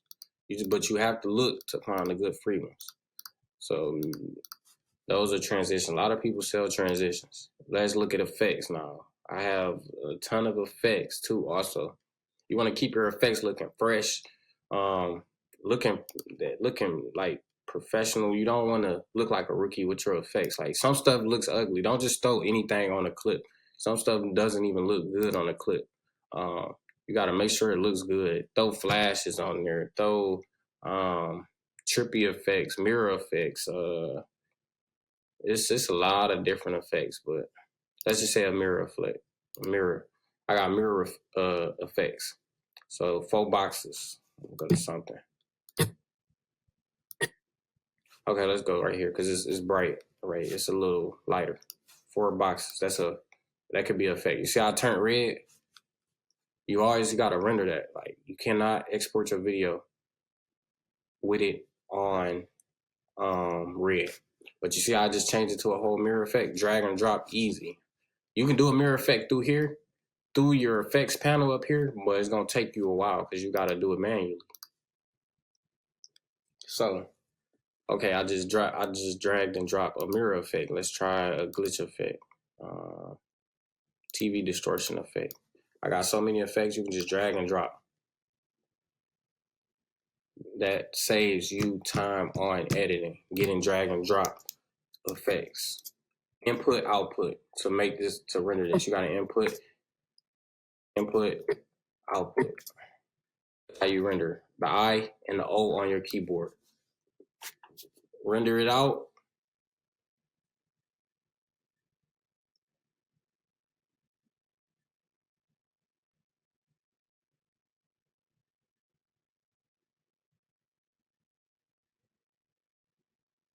Render it out.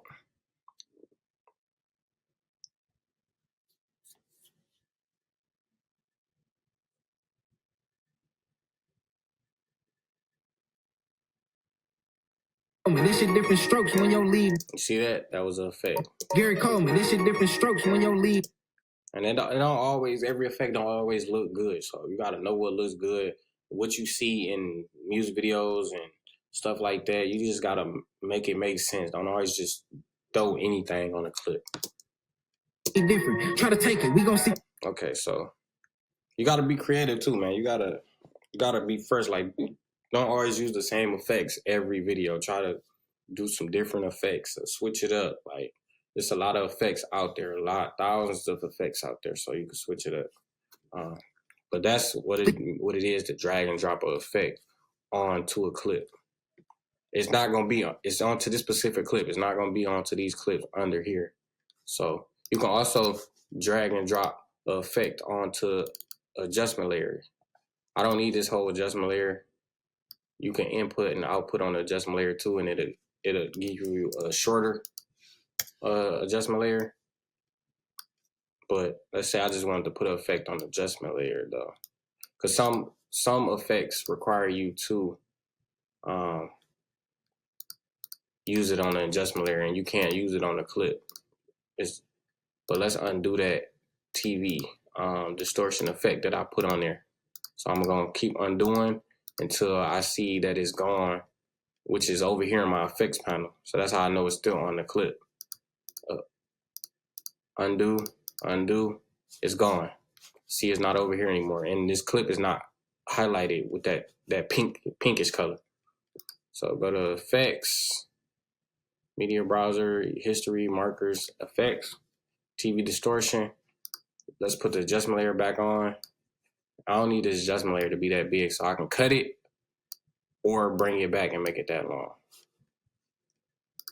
Effects, TV distortion. And it's just gonna be under whatever is under that clip, like right here. All this is not gonna be under because the adjustment layer is not right there. But you see how it's red?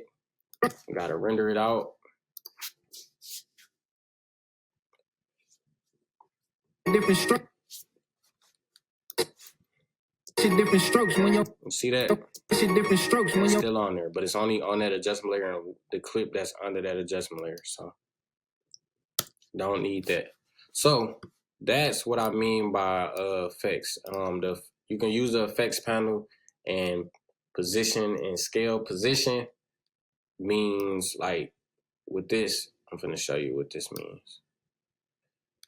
Position, this is raising it up and down. This is raising it up and down. Let's undo that because I want it to be even. Position right here, this is moving it left to right. That's what that means when you positioning it. So the up and down, left and right. Scale is making it come closer or making it go farther back. See how that's making it come close? And I go the lower I go down to make it go back. And you can see the other scene up under it because I got other scenes under it. So 100 is the normal length that the scale has. Say if I didn't have no clips under here and I just deleted that and scaled it back, you wouldn't see no clips under there. So I keep clips under there though, because you just never know. You might not end up liking that scene or nothing. So it can't see any clip under there as long as you got your scale up all the way to 100. Rotation, that's turning it sideways and stuff like that. Some people do it for music videos, but I just don't really use it. I don't use anchor point. I don't use flicker. Opacity, that's just how you make it go up and down, like the opacity of the clip. If I go all the way down, I can see the clip under. If I go all the way up, I can't see it. Blend mode, you got different blend modes you can play with. I don't really use these unless I'm probably doing an effect or something or clip, but got darken. Now that you see that's gone, multiply, screen. If you got screen, you could kind of see the clip under. I don't really use that too much. It looks rookie to me. This is different strokes when your lead different. It just looks rookie to me. I don't really use that. I'd rather use a clip that shows see-through or screen or something like that. It just looks rookie. But that's what those all mean, is different stuff, overlays and color dodge, overlay. It's kind of like screen difference. You see how it kind of lights up, glows up his body to a different color. Gary Coleman, this shit different strokes when your lead different. It just that looks rookie, but I'm just showing you what difference mean and exclusion means, like showing you how it looks. All right, so that's what that is. Let's see some flash. I showed you how to put transitions on there. I'm just showing you. Okay, let's see flash twitch.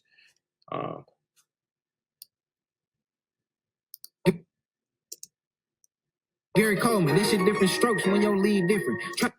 Okay, so you saw that.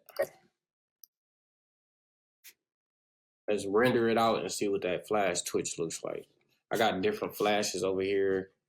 Ripple flash, RBG flash. I bought all these transitions. I bought all these effects and transitions. And it saves me tons of time.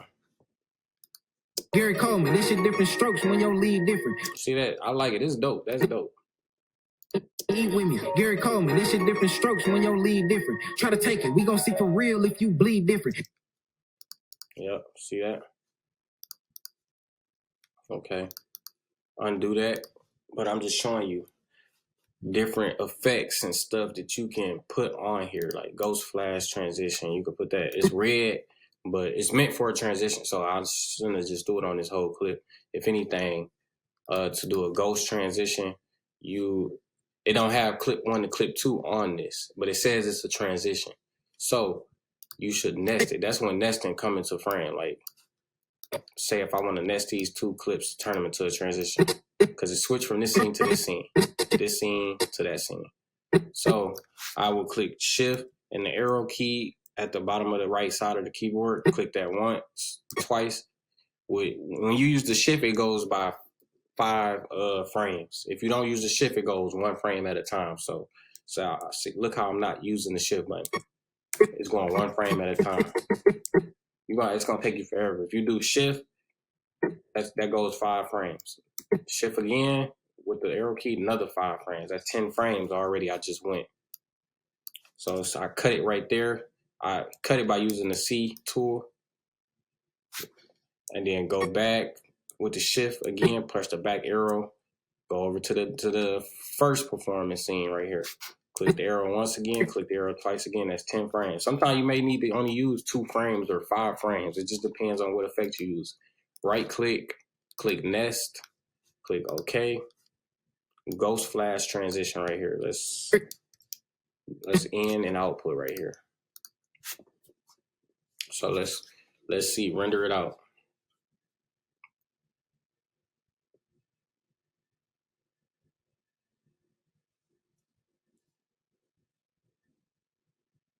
Gary Coleman, this shit different strokes. Okay, you saw. Gary Coleman, this shit different strokes. All right, it looked good. Okay, I wouldn't use it, but I'm just showing you that's what it means when it say like ghost flash transition, and you don't have clip 1 to clip 2, where it tells you, okay, put this clip on clip 1, put this clip on clip 2, and it's gonna make it a transition. This where you have to nest stuff together, or put an adjustment layer on top of both clips that you want to turn into a transition. That's what nesting is. When you nesting 2 clips together, or nesting a clip into 1. Or sometimes you want to use more than 1 effect. You can nest the clip. You put one effect on there, like this twitch effect. Sometimes you want to put a different effect on there too, like you put another flash flicker. And sometimes you need to nest the clip, because that's the only way to look good with you putting more than 1 clip on there. So I got 1 effect on there already. You can't eat with that clip is still, you see that effect is still on there. But now let's put the flash flicker. It's red now. But you can nest those together to be able to put more than 1 effect on a clip. And sometimes you don't need it on this whole clip right here. You don't need it. You can chop this clip up a little bit and put the effect on there. And it's just all about what part you want the effect to be on, basically. So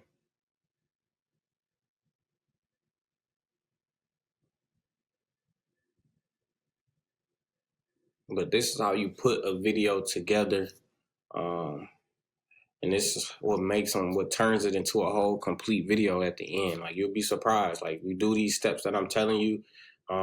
You label and organize your footage. You bring the footage in.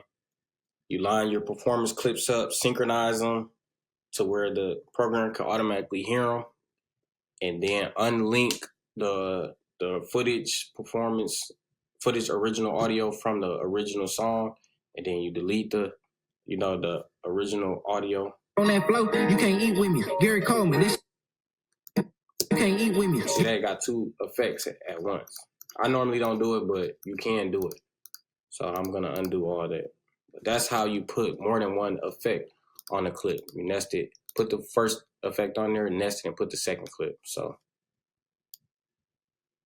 you will have all your slow motion. Don't do effects really until you have all your slow motion throughout through the video. Sometimes you want a lot of slow motion in there. Sometimes you don't want a lot of slow motion in your video. It's just all about you, your vision for it. You can put slow motion one after another. Like, it'll be some slow motion right here. You can put slow motion next to this, and it may look good. You just never know. You can do a bunch of slow motion, like a little bit right here. Take this out, put another slow motion right here. Take that and put another slow motion right here. It may look good. So it's just all about what you prefer, what your video gonna look like. So after you done did your performances, put your slow motion at the beginning and created that, and put slow motion throughout your video. Make sure you put slow motion at the end. Also, put effects, put some transitions inside your video. Like I said, you can go buy effects, you can go buy transitions, or you can do them manually, which is, it'll take you a while, but you can do them up here. You just click on that clip, and you'll have to just, play with some stuff. That's how you can create stuff, playing with stuff. So, but I prefer you to go buy presets and transitions, and it'll save you a lot of time. The time is the most valuable effort that you have. Your time is the most valuable thing that you have editing. It's going to take you a while. Like, you have other projects you have to do, so you can't spend too much time on a project, but you spend a great amount of time on there. So, okay, the next thing you want to do is put a title on the video. So you put a title on the video by clicking this T tool right here. You also, like I said, you can get titles from thefont.com. They're free titles. You can do that. Once you download that, I'll go show you thefont.com. Let's see. Microsoft. I'm gonna go to it. Now, my computer is so slow though, but I'm still gonna try to show you guys. Thefont.com.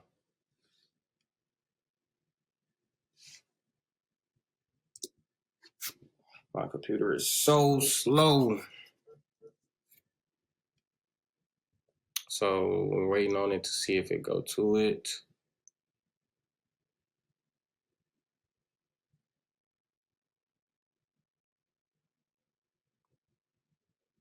Let's see. Okay, so, all right. This is thefont.com. You can get millions of fonts on here. It got just so many fonts, and you download it, and it'll download, and then you open it up, and it will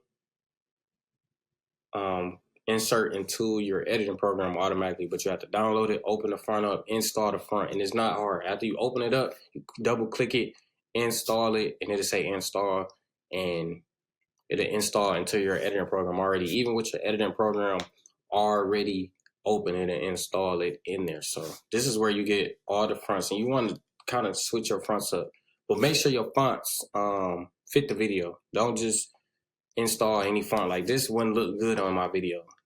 I wouldn't put none of these on my video that I'm doing now. It got to be some type of font that just looks normal or something like that. So, okay, so let's go back to the editing program. And I'm just going to put a random font on here.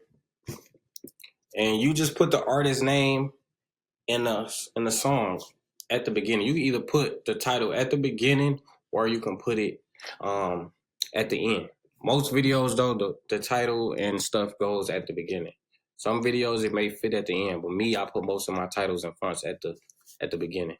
So this is the artist names is 24 Neff and JD. So I will put like 2, and it's big right now, but 24 Neff, and then I'll put an X and put JD. You control your text in the effects panel, and it's going. This is how you know you got a text over your video. It looks like the adjustment layer, but it's not. So this, I wouldn't use this font or nothing like that. I would probably change the font up. I would highlight it. You got the text over here in your effects panel. Go down. You click that, and I got a lot of different fonts in my program. So I would just click. I may not use this for real, but I'm just clicking a different font because that's definitely the font I would not use. It's just ugly. Like some stuff you have to know. It looks ugly. It looks good. No, like just don't use it. Find something that looks good. But let's say if I wanted to use the dangerous slant. Okay, let's say I wanted to use that. I wouldn't even make it this big. And like I said, you can control how big you want it by your scale. Okay, so say I made it probably 65 or 70. Let's say 70. So that's how you put a title on it. You could put effects on the title. Of course, you don't want your title being this long.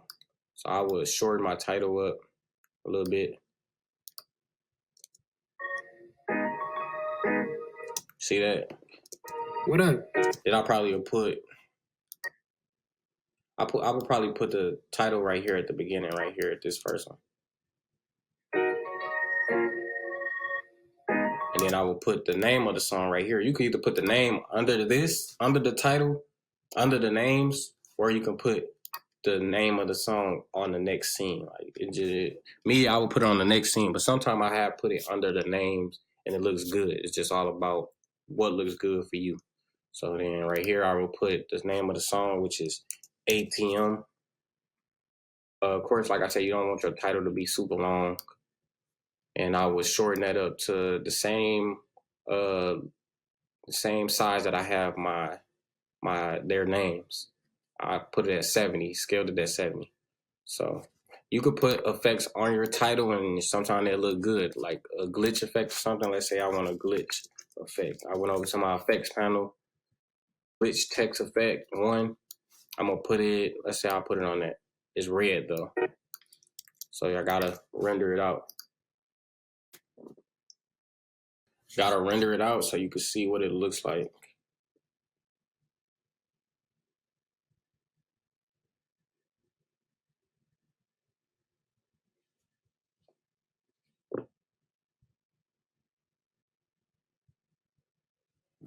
Let's see, it's taking a little second. Appreciate everybody tuning into this course. I hope this course helped you. If you don't understand, just go back and replay it. You see that? It's a nice little glitch effect on the title. You can change the title color also. So I'm gonna take that glitch effect off. I wouldn't use that right now. I'll take that glitch effect off. So I took that glitch effect off by just undoing it. Go to edit and undo.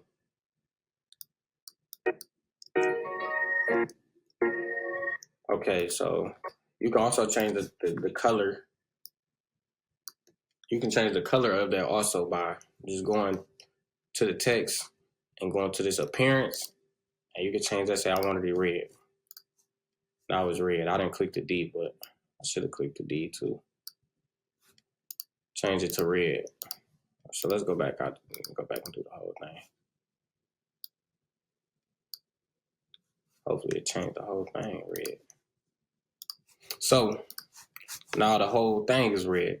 The normal I will use is white font first.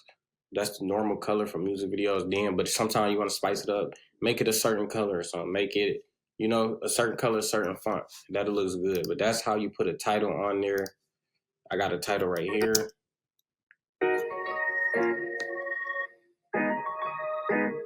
like that. So I wouldn't do my title and font exactly like that for this video. I probably might make it a little longer. I probably use a different font.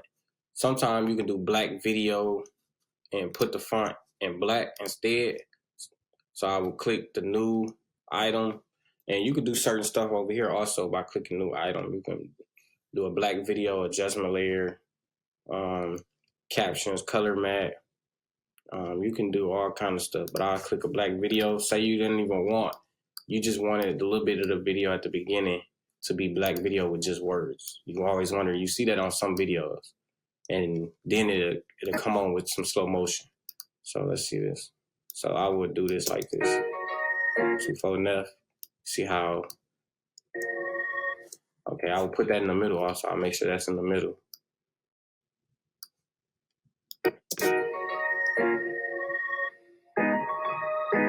See that? And let's see. What up? See that? Like, you can do stuff like that. Put black video on it instead. But when you do black videos, you can do make the fonts back to back. That's what I do when I normally do black video. So do your performances, slow motion at the beginning, slow motion during the video, and then effects, then do your title.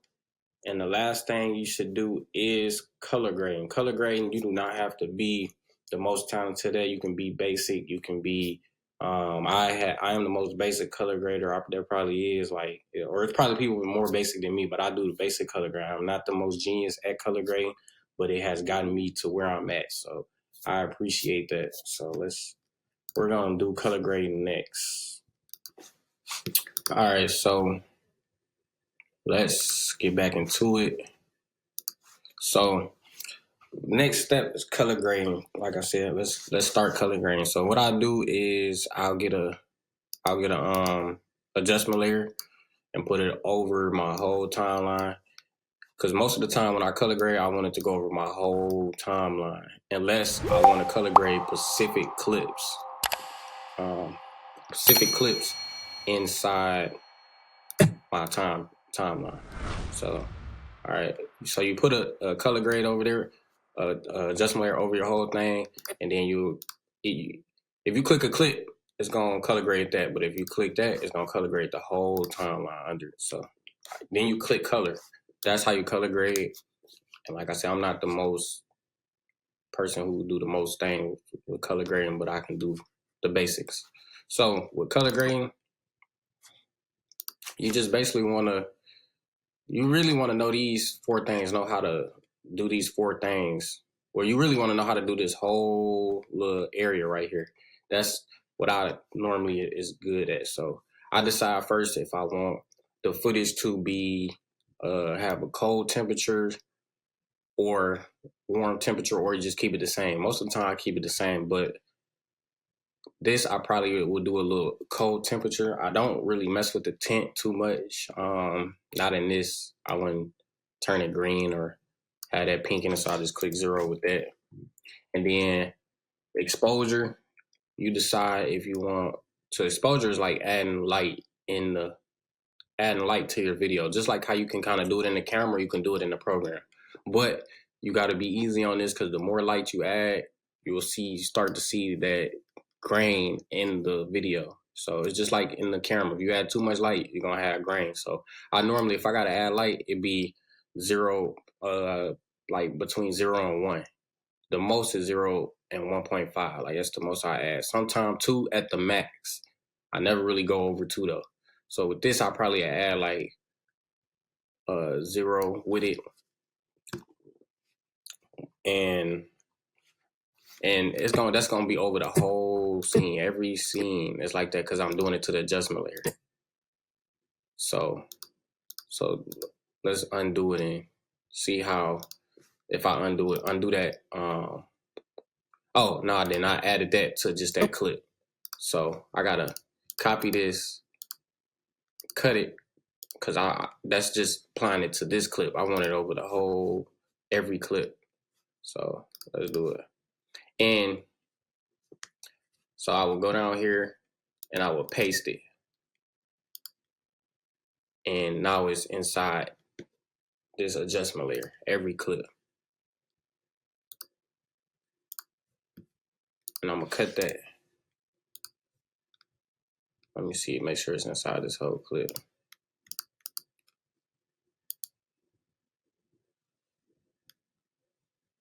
All right, so it's inside this adjustment layer on the whole clip. So now I decide if I want to add contrast to it. Sometimes I do, sometimes I don't. Man, let's see. Go back to it.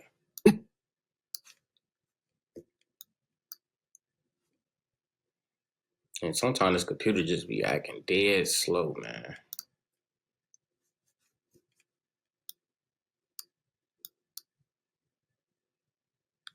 So the computer's acting just super slow. But I'm going to do it on a certain clip. But that's how y'all know if y'all want to do the adjustment layer. I'm going to just do it on this certain clip, though. I'm not going to put the adjustment layer to do it over the whole video. But I would add a little blue tint to it. I would put my exposure up to 1, probably. Put a little contrast on it. Not too much. You don't have to put these, you don't have to do these super up here. Like, you see that big difference? Sometimes all it takes is just a little bit. I would put my highlights down probably a little bit, add a little shadow. Shadow is going to bring that shadow out the background. Like, it's going to add that little shadow out the background. The highlights, you see what I do if I press the highlights? It's like, so I will put the highlights back. Sometimes you can put them up. It just depends what kind of video you're doing. Sometimes I would put the highlights and the shadows up. So with this one, that's what I probably do. Put the highlights and the shadows up. I don't really touch the whites too much. I don't really touch that too much, but I might add a little 5 on that. And my blacks, of course, that's crushing your blacks. So you don't want that all the way up. You don't want it all the way down. You really just want that. Like, either keep it there or probably darken things up a little bit. Like, put a 3.8.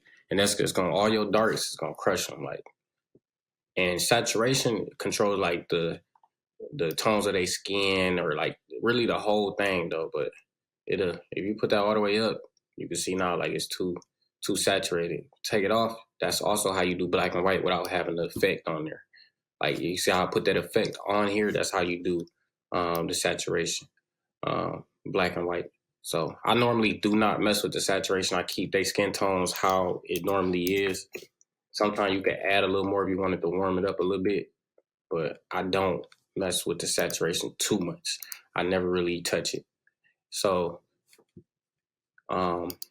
that's how you color grade a certain clip. You can go through every clip and color grade every clip, but I'm going to show you how certain, like this certain clip right here where he's just by the microphone, I would copy and paste this, and it's called masters 2/4, and then it's this master part. I would copy and paste that.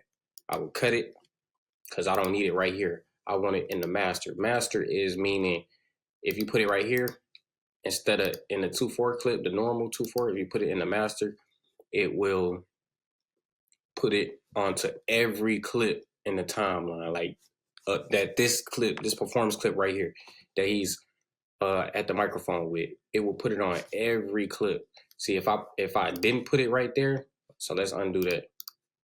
So say if I just put it right here, I'm clicking on this performance clip specifically, but say if I just put it right here, it'll just be on here. Now I'm going back to this clip again. You see how it's not here now?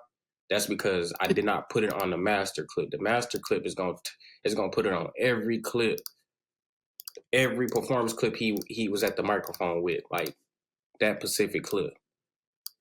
That ATM performance one is gonna put it on this one. It's gonna put it on that one. It's going to put it on every one. So either you can do adjustment layer and it'll put it on every clip on this timeline, or you can do it a certain clip, put it on the master, and it's going to master it, that exact clip. So right here. So say, I'm going to take that off now. So say I wanted this certain clip. I will put the master, paste, and that's going to be on every clip. every scene right here. You see it's right here, and you could tell by that red that's under it that it did it. All this red right here, it put it on every one of those scenes, like this scene right here specifically. So that's what the master is. That's how you save yourself time from going to do every single clip one by one, or pasting that on every single one of these clips one by one. That's how you do that. So either you put on adjustment layer and you color grade the whole timeline, or you click on that specific clip and put it on the masters. But sometimes you might just want it. You want to color grade this specific clip. Like you might want something specific about that clip. So you will color grade that clip right here. And you don't want it to affect every one of these performance scenes that he's in this scene with. You might just want it on this specific one. So you would put that color grade on here. So to affect that, you put it on this one color grade, or you can put the master and it'll affect every clip that look like this. So it's all up to you. But that master, that's how you save yourself time. It's all about saving time in the editing program. It's all about saving time. So you can color grade that whole clip, or you can color grade the adjustment layer. And so let's put a adjustment layer back on here real quick. I'm gonna show y'all what it look like to have LUTs. Also, you should also create your own LUT or go get LUTs. Let's put adjustment layer back on. LUTs is like a certain color preset that you want on your video. And you can buy presets also, or you can create your own. But I'm gonna put my thing back on here. I'm gonna put it back on here. So I just put my little color tone that I wanted on here by color grading it. And now, so I did all the basic correction. That's a basic correcting the music video. Now I go to create, and I got certain LUTs in my computer like that I use. So I would click browser, go to my desktop, because that's where I keep my LUTs at. And like I said, LUTs is just a certain colored preset that you want on your video. So I will click that, click LUTs. And then I'm just gonna click a random one, but I got LUTs, so I would click put it on me. And you see how I just made it like that type of tone. So, like I said, I got a LUT on here.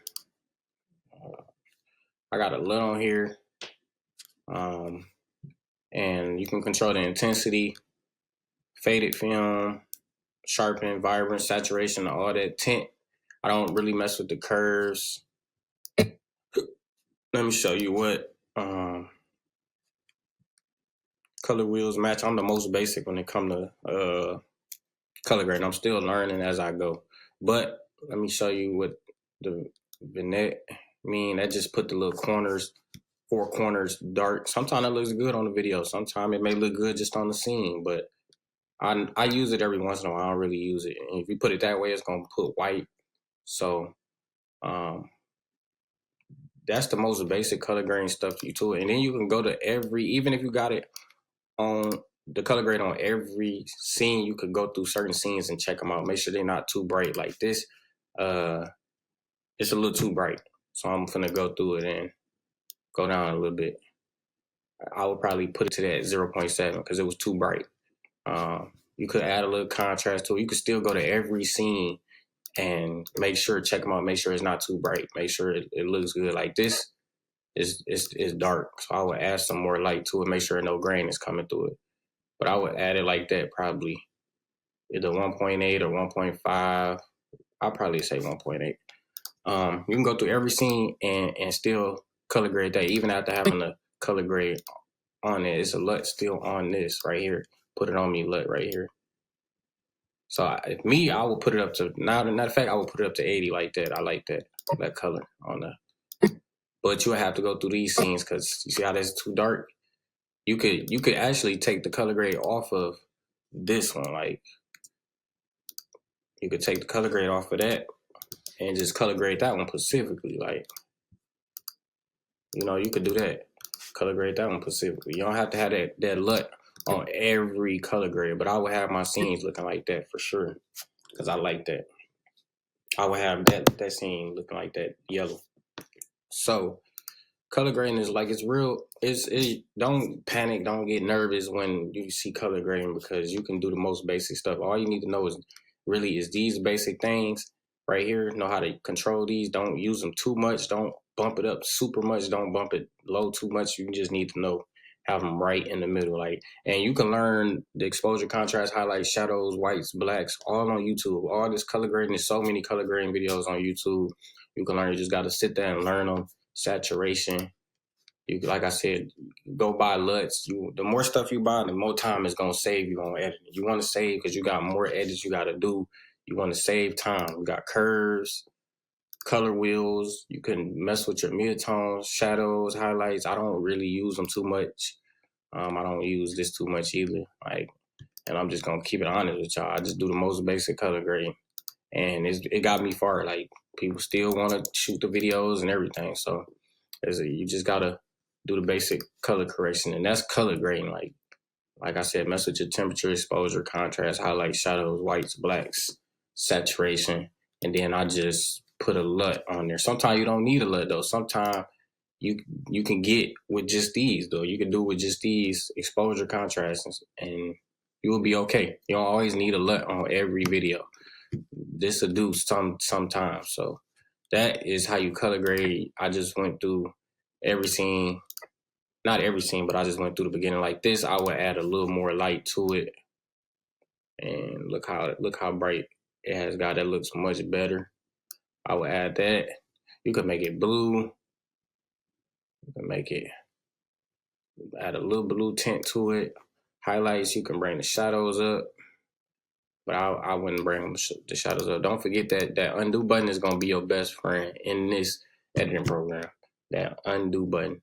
So that's how you color grade. Like I said, most basic color grading.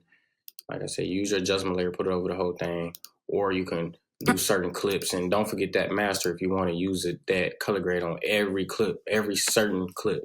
Use that master, or you can just color grade this one specific clip by just clicking on that clip and color grading under that. So, but you gotta click that to color grade. So let's go back to editing. And the last step is exporting, and this is one of the best feelings when you editing, man. Hitting export, knowing like every video, I feel so accomplished after I export. But like I said, this timeline is yellow. You want this to be green, so you, of course, you want to make sure you render this timeline. So you output at the end, input, sequence, render, in and out, and that is how you turn this as green. And you need it green when you're exporting. Always have it green. That's number one rule. So if I was to export this video and I was all done, I put effects on there. I color graded either the whole scenes or certain scenes in here. I wouldn't. This is not done. Like I said, this is gonna take me probably a day or two to really complete. But if I was done with this video, I would click File. I would make sure this is green. Make sure everything is how I like. I always replay the video several times, the whole video, after I render and export it. I play the whole video to make sure it looks exactly how I want it. If it's not, I'm gonna change it. I'm gonna change something. I'm really like specific on how I want things. I want things perfect. If I see a scene that still don't look perfect, I'm gonna do something to it. If I see a movement, effect, or something I don't like on there, I'm gonna move it. Like if you don't like something, or if you got a second guess the effect or anything or a transition, 9 times out of 10 it don't look good. Like if you're like, I like that transition, or do I not? 9 times out of 10 it don't look good. That's just your instincts. So excuse me. But all right, so if I was to export, the last step, I would go to File, Export, Media.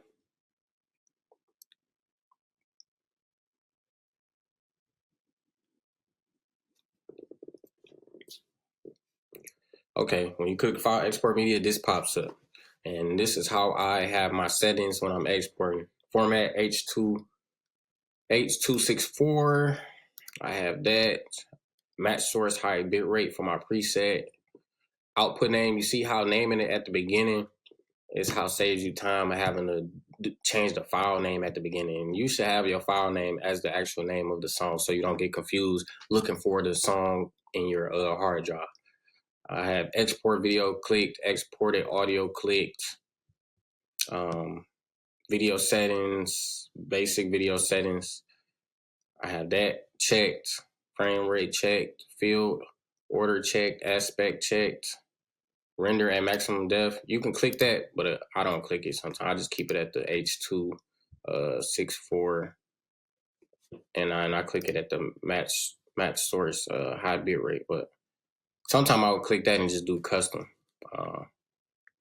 Hardwood encoding, and that target bit rate is at 10. VPR 1 pass, bitrate encoding, that's at 1 pass. Keyframe, that's not checked. Like I said, you can use render at maximum quality, and that'll just custom. It really ain't making too much of a change, but it's just rendering at maximum quality, and that's good to use sometimes. But most of the time, I just stick with the match source high bit rate, and that tell you how long the song is. 2 minutes and 51 seconds, and I will click export, and that will export your video into your hard drive to where you can upload it to YouTube or send the file to the client, and it'll show you when it's done, and then you'll go find this name in your hard drive, and that'll show you that it's done. So that is how you export a video. Like I said, play around with the editing program and get to know things, get to know the assembly, the editing, color. I don't really use the effects, graphics. You really don't need to know. The main things you need to know is editing and color. Graphics, okay, yeah, you can learn that too, but get to know your editing program, playing around with it. Space bar, that's how you play it. Don't forget those green markers, editing to the program, editing to the beat. Always edit to the beat in every song. It just looks good. Some scenes is changing towards the beat. It flows with the song. So I have my footage label. That's the first thing you do. Organize and label your footage. Make sure you have the song in your editing program. And like I said, the main steps is performances first. Chop your performances up. Then you draw out your ATM. You draw out all your B-roll slow motion footage and put it over here. You got to sometimes go through every scene and dig out what stuff looks good for slow motion, like how he was pulling the jury out. I would have put that for slow motion, so I would have got that input,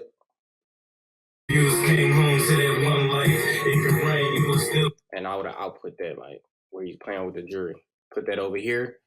Don't forget, label your footage at the end when you do all your slow motion. When you got it all over here, you right click it over all of it and label your footage a different color, your slow motion. It's going to help you to not get mixed up on performances and slow motion in here.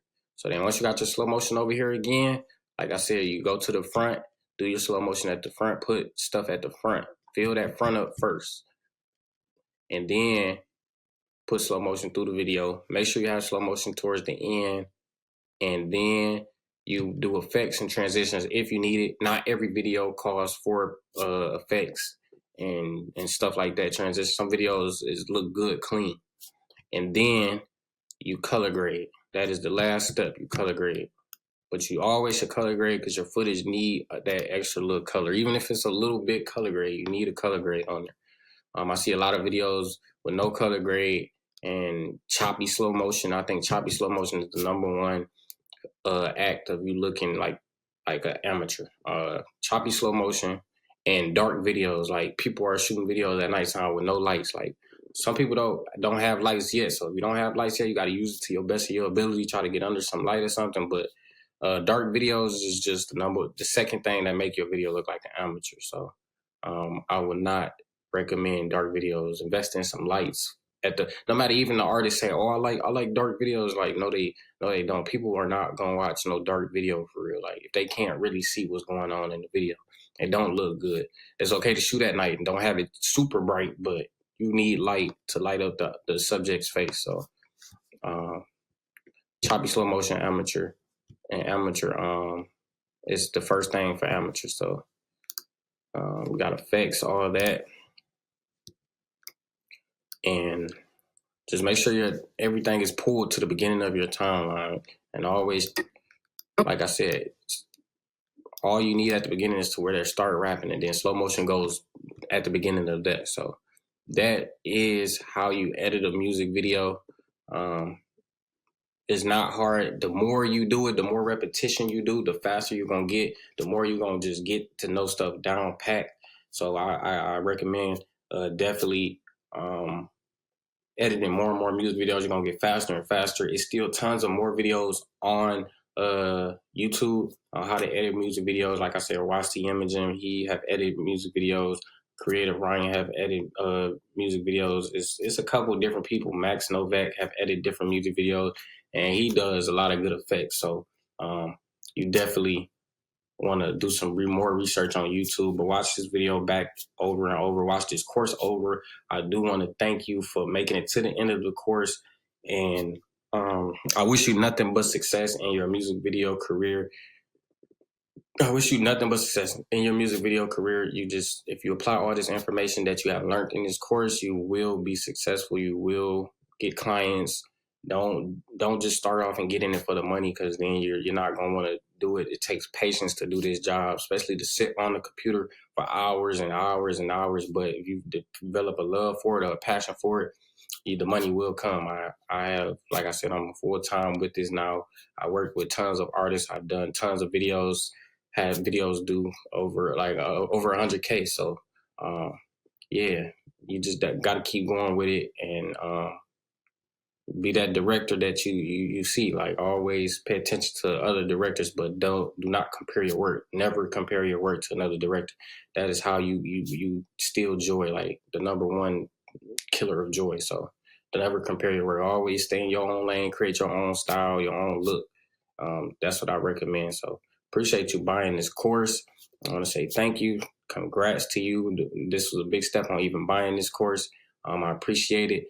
If you could leave a 5-star review at the end of this course, I would greatly appreciate it. It helped me get my course out to more people.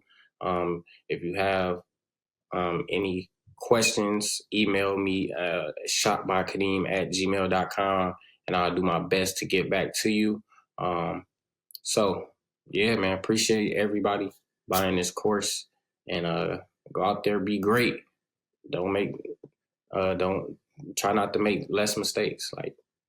So that's my tips and my opinion on what I would say and give to you guys. All right, man. I'll see y'all in the next course. It might be a next course. I'll see y'all though later. All right.